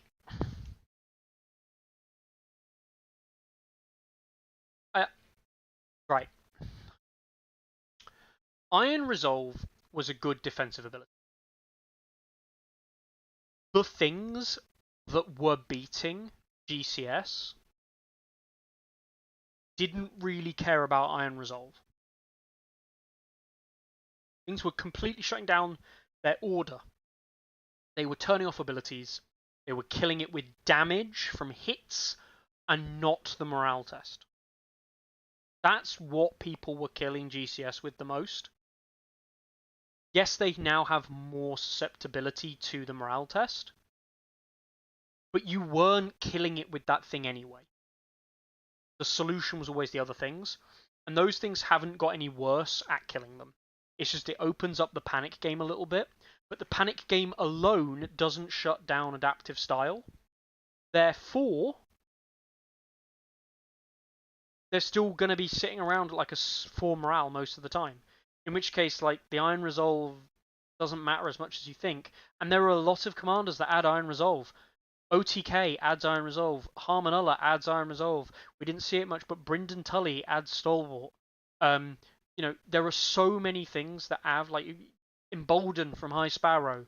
You know, there are so many things that can add Iron Resolve or equivalent morale abilities. You're going to put Asher in them now for, like, just Greyjoy Asher inside this unit to give this unit Iron Resolve back. Like, Iron Resolve is not a rare ability. And yes, you don't get it for free. But, like, people were already paying for stuff like that anyway. Yeah. I don't know. I am not sold. I am not sold that this is Nerf. Certainly not sold that this is going to be a big change for the unit. Black Joker says, please don't mention this abomination of... I know, right? Brynden. Hey, Black Joker, I'm glad I bullied you into getting your unlit Stark badge. Brynden Tully on foot is what. This change, if anything, just pushes these guys even more into their defensive configuration. Being super tanky and having rerolls all the time is super strong. Yes. More than before they can play the grind game. Yep. Adam Marbrand Commander in GCS. Yep. Because now giving them hard and to die and resolve doesn't feel too bad. Yeah. Yeah.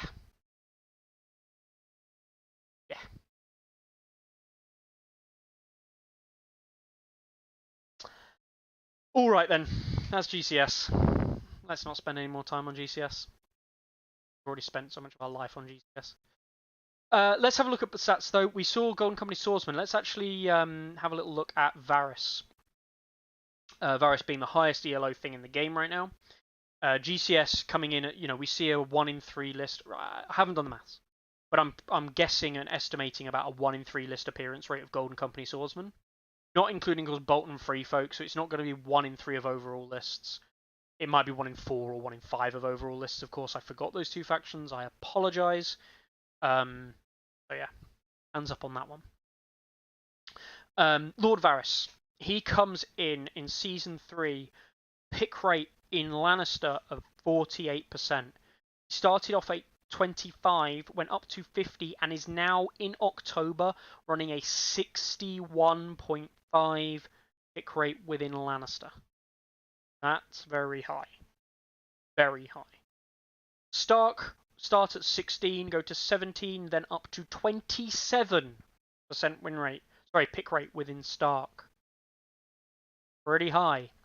Night's Watch, he is picked 12% in August, 16% in September, 30% in October in Night's Watch. That's pretty high. Within Baratheon, he is picked 25% in August, 47% in September, and 50% in October. That is very high.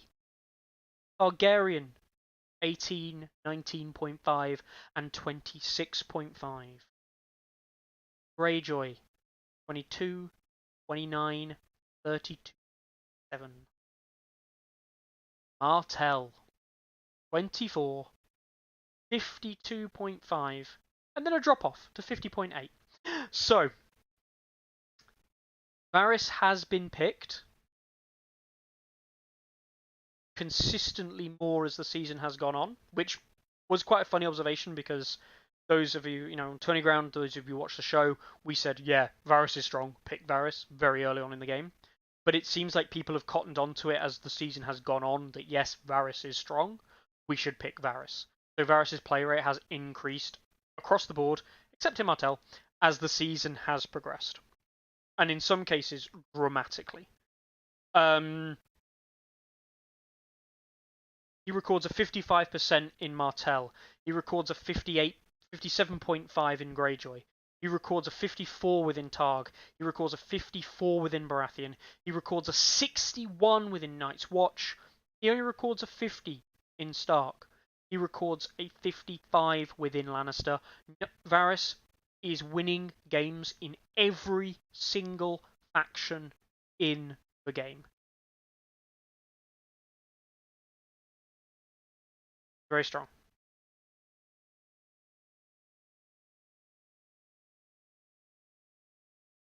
Very strong.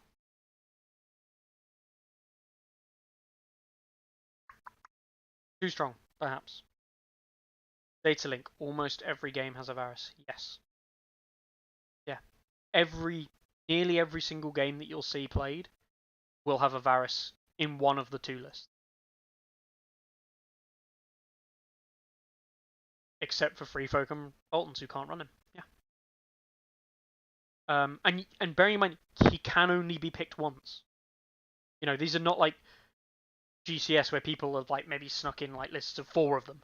So the averages go up, but actually the number of lists including them isn't gone up. But how many people can't run 2 GCS because of neutral limit? So like, yeah, Varys is being picked and being picked a lot. Yeah.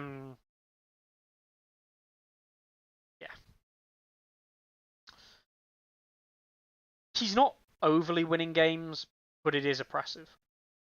What I do think is interesting, though, is that a 61% win rate in Night's Watch, right? Just quickly remind you. Night's Watch's win rate, which I believe Night's Watch's win rate is the highest of any faction, I think, in the current version. I don't know if it's not, it's already too high or anything like that, but they are, I think, the faction with the highest win rate at the moment. I say at the moment, but overall. The win rate of Night's Watch, as we can see here, is 56%, right? And I believe that's the highest from any faction. I'll double check. Yeah, that's the highest from any faction in the game currently, is 56%. Varys wins more than Night's Watch wins on average.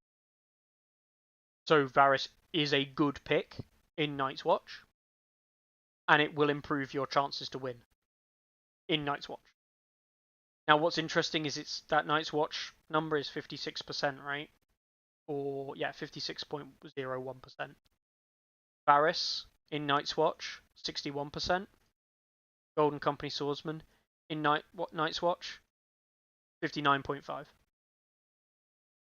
Night's Watch, a faction which genuinely gets benefit from units inside its own faction, has 2 neutral components. Admittedly, NCU is slightly less impactful, right? But like 2 neutral components that are just even better in Night's Watch than they are in other things. They are improving an already performing faction. Which is nuts. Obviously nuts.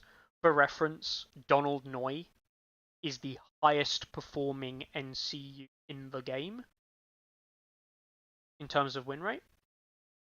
and he has a 60.94 win. That means that Varys at 61.02 by win rate, best NCU to take in Night's Watch. Varys, Donald, Corin, says Black Joker. Yep. Yeah.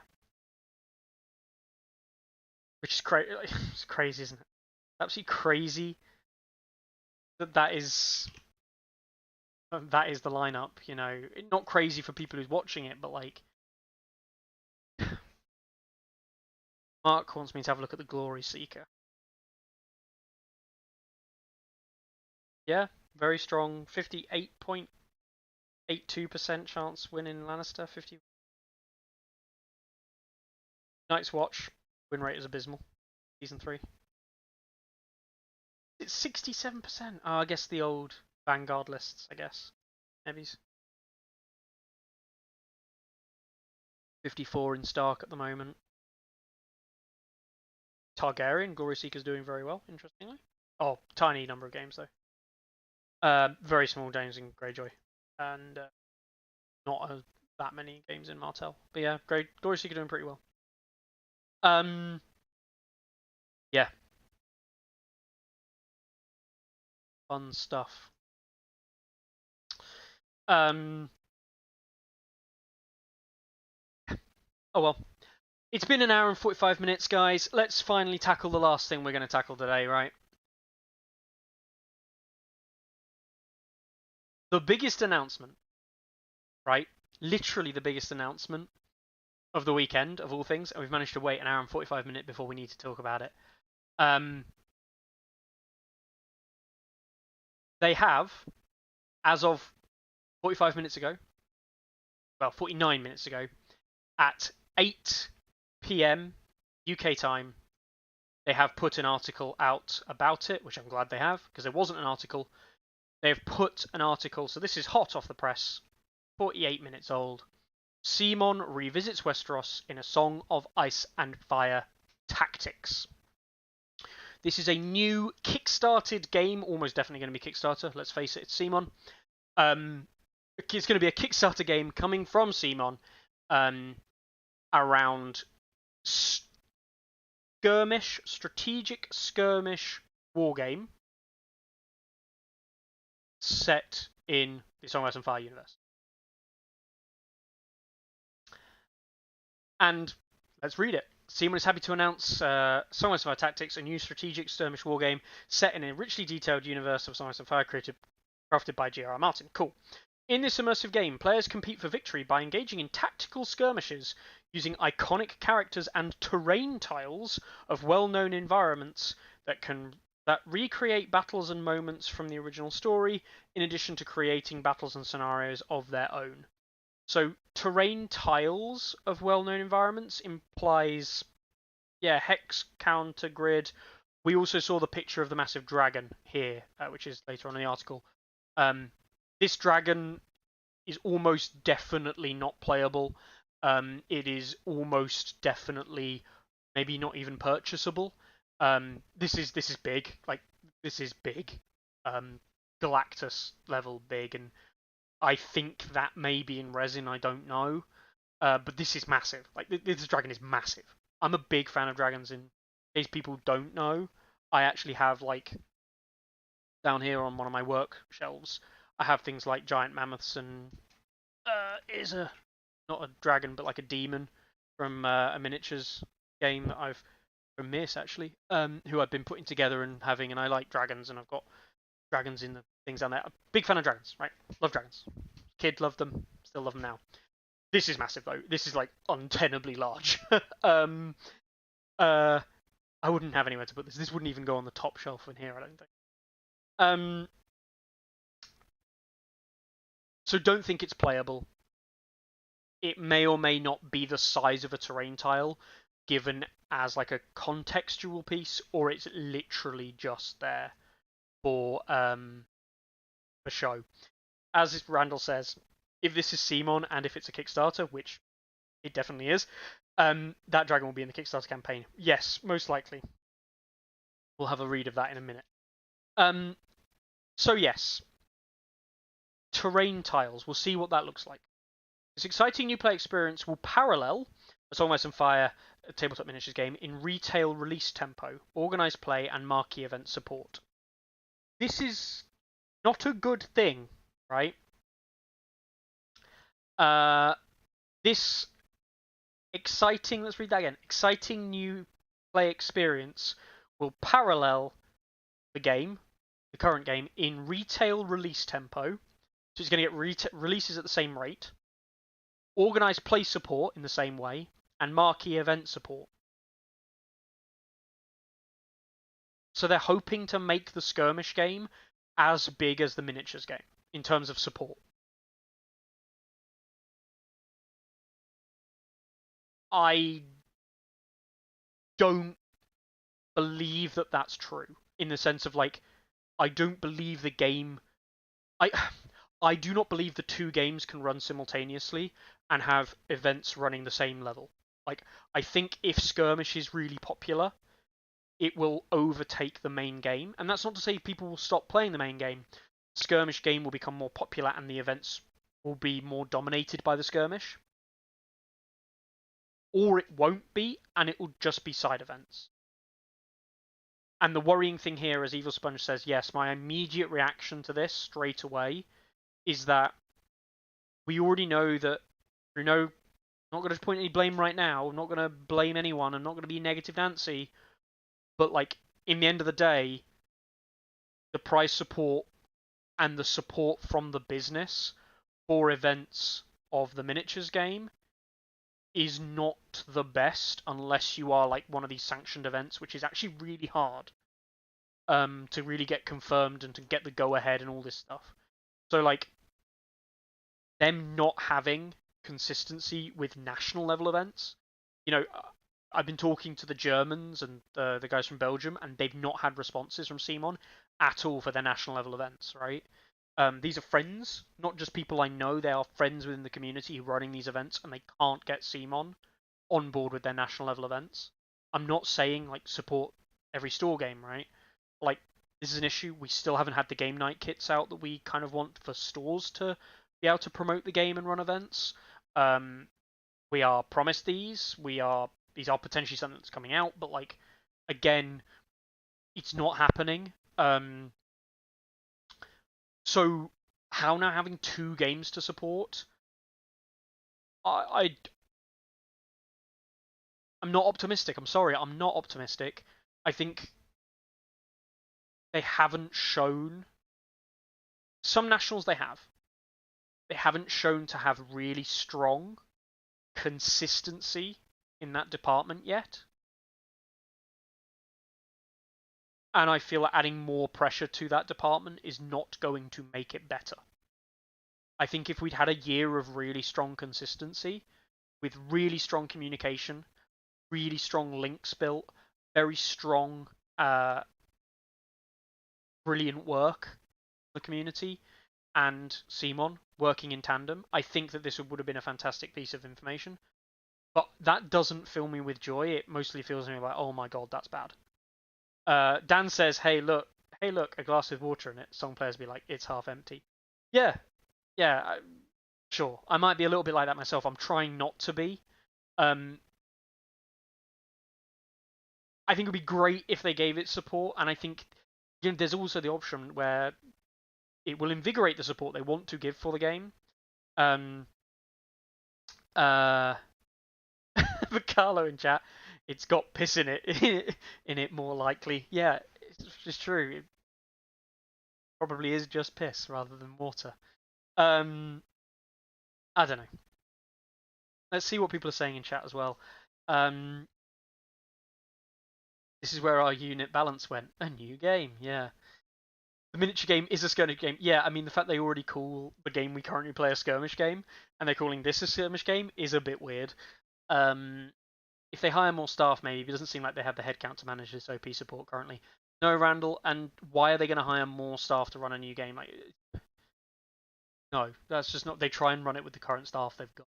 Unless they are going to expand, which is fine. TMG is going to need to go to 60-point standard. Doubt it, Carl, but we will see. Isn't the skirmish definition less about size and more about movement / unit organization? Maybe Anders, potentially, yeah. Data link: Singapore Expo got 6 times new unit spoilers, a big dragon, tactics car, the tactics announcement. US Nationals got a zombicide preview. Yes. Now, to be fair, the Singapore Expo is CMON's Expo. The CMON Expo in the US wasn't much of an expo, to be honest. Like, I mean, I'm not gonna say it was bad, but it was literally 2 rooms. It wasn't a big event. It was a big enough event that needed organization and effort, but it wasn't like a huge event. CMON Expo in Thailand is actually, sorry, in Bangkok specifically, is actually quite a large event. So at least I get the impression it's a large event. So like, yeah, they're probably going to reveal more there. But now you feel like, unfortunately, Data, this is how the rest of the world feels, where, you know, unless you're at the HQ or unless you're US, you don't get anything. Like, you don't get to do anything clever. Poland have had a bit of opportunity with War Factory, but like, no, if you're in another part of the world, you'll go to massive events and there just isn't those kinds of things. So yeah, it sounds really kind of like snide, Data, but like, now you know how the rest of us feel. Like, yeah. So anyway, we'll that's song More Time for the win. Yeah, Dan, potentially. We're a big fan of More Time in our community. Except when Carlo brings a bear. Best part is timeline expands. Yes, so we'll look at that. Gloom and doom, says Teamer. Yeah, I'm trying not to be. Right? Genuinely trying to be positive here. So let's continue. Adam Lovell, good old Adam, CMON's VP of Sales, Organised Play and Events, said the following: "If there's anything G.R.R. Martin has demonstrated, is that so many stories at so many scales to tell in Westeros and beyond. That's what I'm most excited for in Tactics, telling stories of a song Ice and Fire in inventive ways at a different zoomed-in. The Song Tabletop Miniatures game will continue to carry the banner for imagining army-sized battles, while Song Tactics will bring small-scale skirmishes to life." From my perspective, we're talking small-scale skirmishes. We're going to be talking a few models per side. You know, very similar to other games out there. And I'll talk about that in a second once we hear from Jim. Jim, who's the president of Darksword. George and I always envisioned 2 distinct types of tabletop miniatures games set in the world of Westeros: a rank and file game and also a skirmish game. Teamon was very receptive to this idea and have been hard at work developing a unique tabletop miniature game experience that amps up the danger levels along with the potential glory for your favourite characters. We've been collaborating on this skirmish game for well over 2 years now. Work. The Song of Ice and Fire Tactics game is getting wonderful new out and sculpts of beloved characters along with numerous troop types. So they are bringing troops to the Tactics game. The miniatures, of course, are all in the same scale as our critically acclaimed rank and file game, which means that any of the miniatures can be interchanged between game systems as players see fit. We're also excited for new and existing players alike to dive into new tabletop experience. So first of all, I mean, let's ultimately tackle the first thing they say there, which is they amping up the danger levels along with the potential glory for your favorite characters. So they want it to be some kind of like small scale skirmish where the characters matter, but there are still going to be rank and file troops, if you will, in there. There's still going to be troops in the skirmish game or Tactics. This might mean we can port existing models from the game. We already have ones over here to Tactics, which I think that in itself would be a very interesting move from CMON. It's admitting that they are not going to make as much money out of players, but I think it would be a fantastic opening of the barrier to entry for the game. Because if they can say, by the way, guys, yes, you can back the Kickstarter, but actually we're going to get like this tier of Kickstarter, which is like miniatures game add-on type Kickstarter level, where you get the base rules, you get some of the characters from the base game you haven't got, but you've already got some characters, you can just get them, the base ones, and add that to the game, and then you can play with all this other stuff as well. That would be interesting. And as Randall says there in chat, they have not made the Shatterpoint mistake, as we more recently have been calling it, where Shatterpoint and Legion were different scales, and it completely killed Shatterpoint almost overnight. Shatterpoint is not played, from what I can tell, anywhere, whereas Legion's still popular. This is going to be the same scale, so these models are going to be usable across games. This is very important and big because it opens the scope for those models from Tactics to come across into Miniatures game, and Miniatures game to go over to Tactics. This can, we already seen indirectly Rhaegar and Robert Baratheon from oh my god, the Battle at the Blackwater. Battle of the Blackwater? No. Battle of the Trident. God, couldn't remember. The Battle of the Trident. We've already seen those kind of miniatures a little bit leaked, which we'll have a little look at afterwards. But like these could be coming to the game, and they could be playable within the factions within the miniatures game, and they could then be looking at an expansion of the timeline, which I know they were always very weird and wonderful about. But the expansion of the timeline across the across the main game as well. That's all positive, and so Temu, hopefully you're much more positive there. They've made a set of good decisions there, and decisions that can lead to better player experiences down the line. So while I am negative about some aspects in terms of like actual CMON resource of managing both games, the actual game itself and the way that they can potentially look at supporting both, they've made some good decisions there. And I know it seems like really obvious decisions, but trust me, if they were obvious decisions, then other people wouldn't get them wrong. So yeah, good. Tactics is at least being built with TMG in mind. That's important, at least. So that's good. Right. CMON Expo Bangkok will display Dragon's Fury, an awe-inspiring playable dragon diorama that transports players into the heart of Westeros. More information about this exciting game piece will come soon. So this is a terrain piece for the game. This is a diorama, a game piece for the game. So this is, I'm guessing, what the tiles will look like. They will be, roughly speaking, this size. All of a sudden makes sense why this is quite square. I'm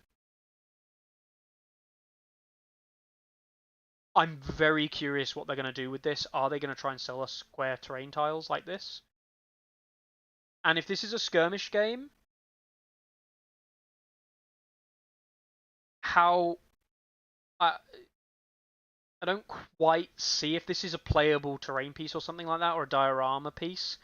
I don't really see how this fits in with the scaling. As in, like, you can't really fit that many miniatures on that diorama. So this speaks to me as only maybe being like 2 or 3 models aside. So it could be very small scale. I don't know. Anders says he thought meant tiles as in Warcry. It could mean tiles as in Warcry, Anders. Yeah, definitely. But if this is a playable diorama piece in the game, then this is either the size of the tile or what they want the tiles to try and like imagine. Basically, I don't know. I'm projecting some thoughts here, but there's something there, and this is a playable piece. So there we go. And more information about the dragon will be coming soon. Receive news about this upcoming game, sign up here. Do I subscribe?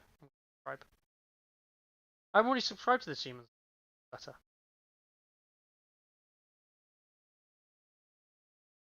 Is it just going to be the newsletter that they're sending to me? Or is it different? I'm already subscribed. Yes. Brilliant. I'm already subscribed to the newsletter. Fantastic. Oh, yes, I'm still a human. Yeah, so it's just signing up to the newsletter. Oh, look, he's already subscribed. Right. Very bizarre. I don't know why. So it's not actually about the game. They just want to subscribe to the newsletter. That's fair enough. That's just standard digital marketing. I can't complain at that. But I was hoping they had a bit more there. There we go. Yeah, so that is that. We did see a couple of images from Tactics and some of the characters that they'd already mentioned. So we saw what were they called? Rhaegar and Bobby B, Robert Baratheon, I believe, in the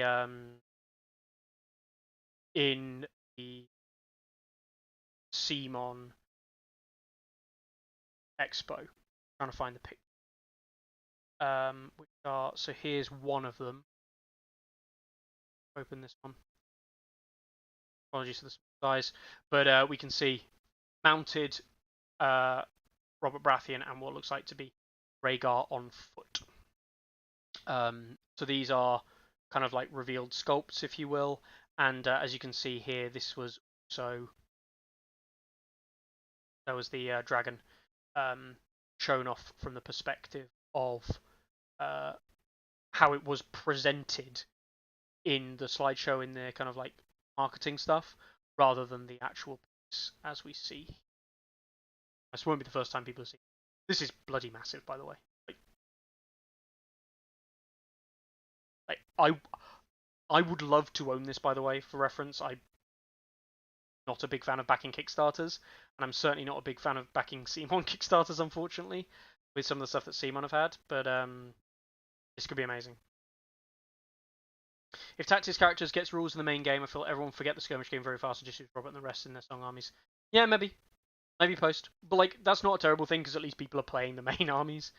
And I'd still play Free Folk. I'll enjoy my Free Folk. Didn't they do the same with Marvel? There was just a huge ass Galactus model that was just decoration. It came with a scenario as well, post. So it did have a scenario that was playable with that. But yes, it was just there for art, basically, for decorations. So that's Tactics.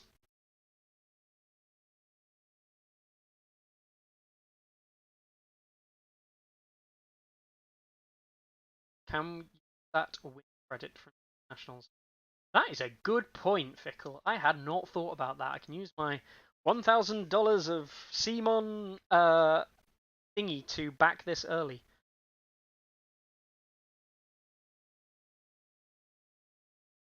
Actually, not a terrible idea. You've given me ideas. Buy a massive dragon statue for free. I'm going to message Adam about that. Comes out next year. The Kickstarter is next year. Two things here. I think this is obviously marketing to the existing players, which is fine. And existing players will probably play Tactics. Will it get new players in? I don't know how many new players it will get in. Technically, it's going to be a new Kickstarter, so there's going to be players from CMON as a whole, backing Zombicides, things like that. There will be a lot more people. There's a whole new marketing push for the game. So there will be some players that may be brought in from Tactics who are new players completely to the Song of Ice and Fire realm, who then may be brought into the miniatures game. But I do see some players, like we already talk about community split and things like that. It's gonna be difficult. I don't know if this is a good thing for the miniatures game or not. In theory, it means CMON are pushing both, marketing-wise. In theory, this is like their attempt at having a second Kickstarter for the miniatures game, but doing through the Tactics game methodology, which isn't a terrible idea. But I don't see the long-term kind of implication. No. My dog was just whining at the door, can you tell? It's alright, sweetheart. This is the beauty of having my new setup. Hello, little one. So yeah, we'll see. We will see. I don't think it's a massively it's obviously not a negative thing for the game. I don't know if it will be overly positive though either. Diversity of resources, potential splitting of the player numbers is always going to be a concern. But it could most likely a positive thing in bringing players in. Obviously at this moment in time though, I'm not going to commit to it because there's a very real possibility that this game is going to end up very similar to something like Marvel Crisis Protocol. And I'm not a biggest fan of Marvel Crisis Protocol. There's a few mechanics in there that I don't like. But actually, if this is an MCP game set in the Song universe, I might be more tempted to play it. The problem is, if this ends up being popular, I really do think that, like, yeah, CMON are hedging their bets. I really do think that this game, if it's really popular and takes off, may or may not, it may just kill the miniatures game because you'd rather just play the smaller version of the game, less miniatures, cheaper to play, this, that, and the other. Or we're talking like 2 miniatures in a box is going to cost you MCP prices of like £30, $30, $40. 2 models for that is bad. CMON current prices of things like all of that over there. So yeah, 6 and 2 threes on that. I'm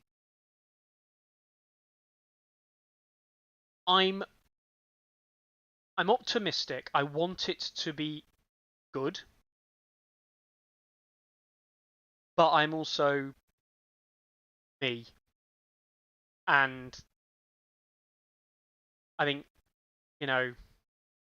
somewhat negative me, because I am negative some of the time.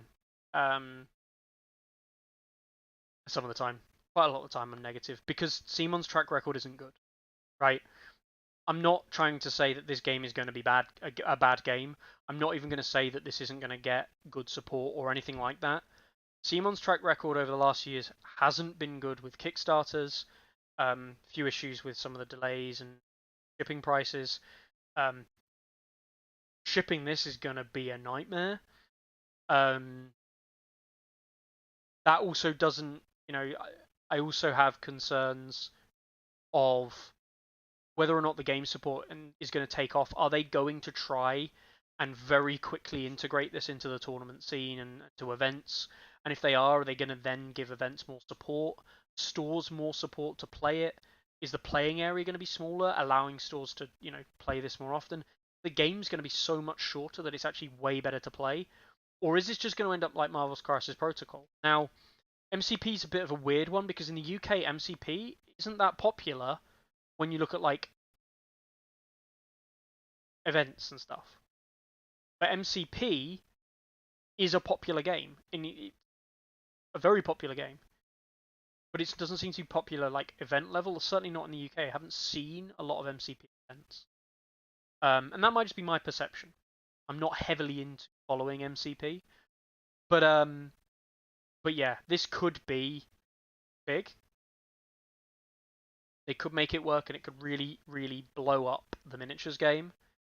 And we could be entering a very strong period in late 2024 of A Song of Ice and Fire. That's a rip-off of the Joan of Arc Mythic Dragon. Yes, it is, Anthony. But one better. Or CMON could pull a Mythic Games and start shit-canning everything and realizing they've got everything fucked up. I don't think they are going to do that, but that's what Mythic Games have done. Odd that you mentioned that, Anthony. It's a lot what the Kickstarter bubble isn't doing people a favor. Let's see.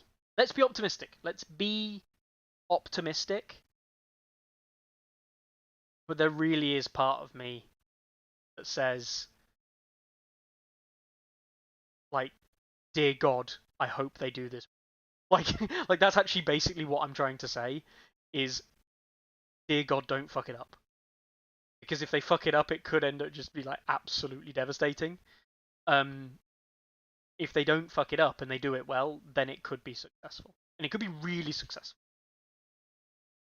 The skirmish market is very crowded at the moment. GW, MCP, the various different versions of, all of those types of games out there, Batman and things like that. I'm not saying that these are all the same area, but yeah, unless they scaled up their staff to support both, I'm worried about organising. Yeah, same evil. Sam says shocker, as in like shocking that I'm not more positive, or shocking that if they fuck it up, they've really fucked it up. I don't know. I'm sorry that I am not more positive for players. Everyone wants to be super hype, and let's be super hype. That isn't me on this topic, and I'm sorry. Cynical me is concerned, says Randall. A flickering remnant of optimism and hopeful. Yeah.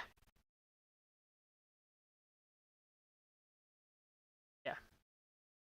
I think they'll release some Dancer Dragons models pretty early to cash in on the show. They may do Anders. The thing is, you've got to remember they don't have the show license, they have the book licenses.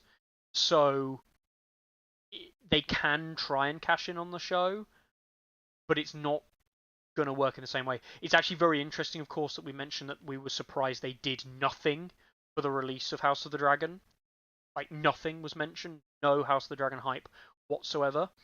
And now season 2 is coming soon, right? Has just released, coming soon. I don't know when season 2 is. Apologies. Yeah.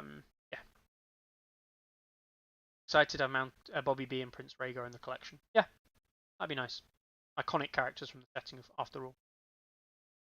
So yeah, let's be excited. Let's not be like, oh my god, it's the end of the game. It's not the end of the game. It is exciting, but I am going to issue, I like to think healthy words of caution. Just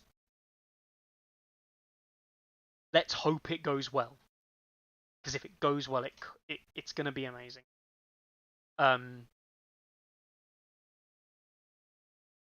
Yeah, and I think, guys, that's where we're probably going to end this week. Yeah, I'm sorry I'm not more positive. I know people want to be super positive about this and super hype. I don't get bought in by the Kickstarter thing. Like, I'm not a big fan of Kickstarter games. I don't just see something like this and think, wow, I'm going to Kickstarter this. I am a mechanics man. This is a lovely dragon model, and dragon models are like my favorite models in the game. Like, anything to buy, pretty much. I love dragons, love dragon models. You are basically never, because I've been once bitten, twice shy, right? I'm never going to buy models for a game unless I want that particular model. I am never going to buy a game because I like the models and not the mechanics. Like, if I'm buying the game, it's because I want the mechanics. I'm never going to buy the models for the game with then no intention of playing the game and no intention of using. Like, all my stuff in here that I've got from Miss and models that I wanted to have, like, to have paint up nicely and put them on display, and then potentially use them in D&D later on. They're not just bought for nothing. Done that before, waste of time. Called GW. Yeah. There we go. Let's see the mechanics. I want to see the mechanics of the game. I want to think you're a sucker for Kickstarters, how you got into this game, which is fair enough, Sam. Absolutely fair. People do like Kickstarters, and I've got no problem with people liking Kickstarters. It just isn't a model I particularly like. There are some things I have put on like GameFound or Kickstarter, including I bought a Hogs of War game, if those remember Hogs of War, because I found out randomly, I saw an advert for it, and I was like, oh, that seems pretty cool. Then it was someone I knew from university who designed the game, and was like, oh, that's even wicked. I know one of the designers. And Hogs of War was a video game I played as a kid, and I was like, this is amazing. And I bought the game, and I played it with my partner. She doesn't dislike it. She's not a big fan of board games, or war games, definitely. Yeah. Very few things have kickstarted though. Also kickstarted a game that I was playtester for a while, recently. So hopefully that comes out, and that's. But those are the only things I've ever kickstarted.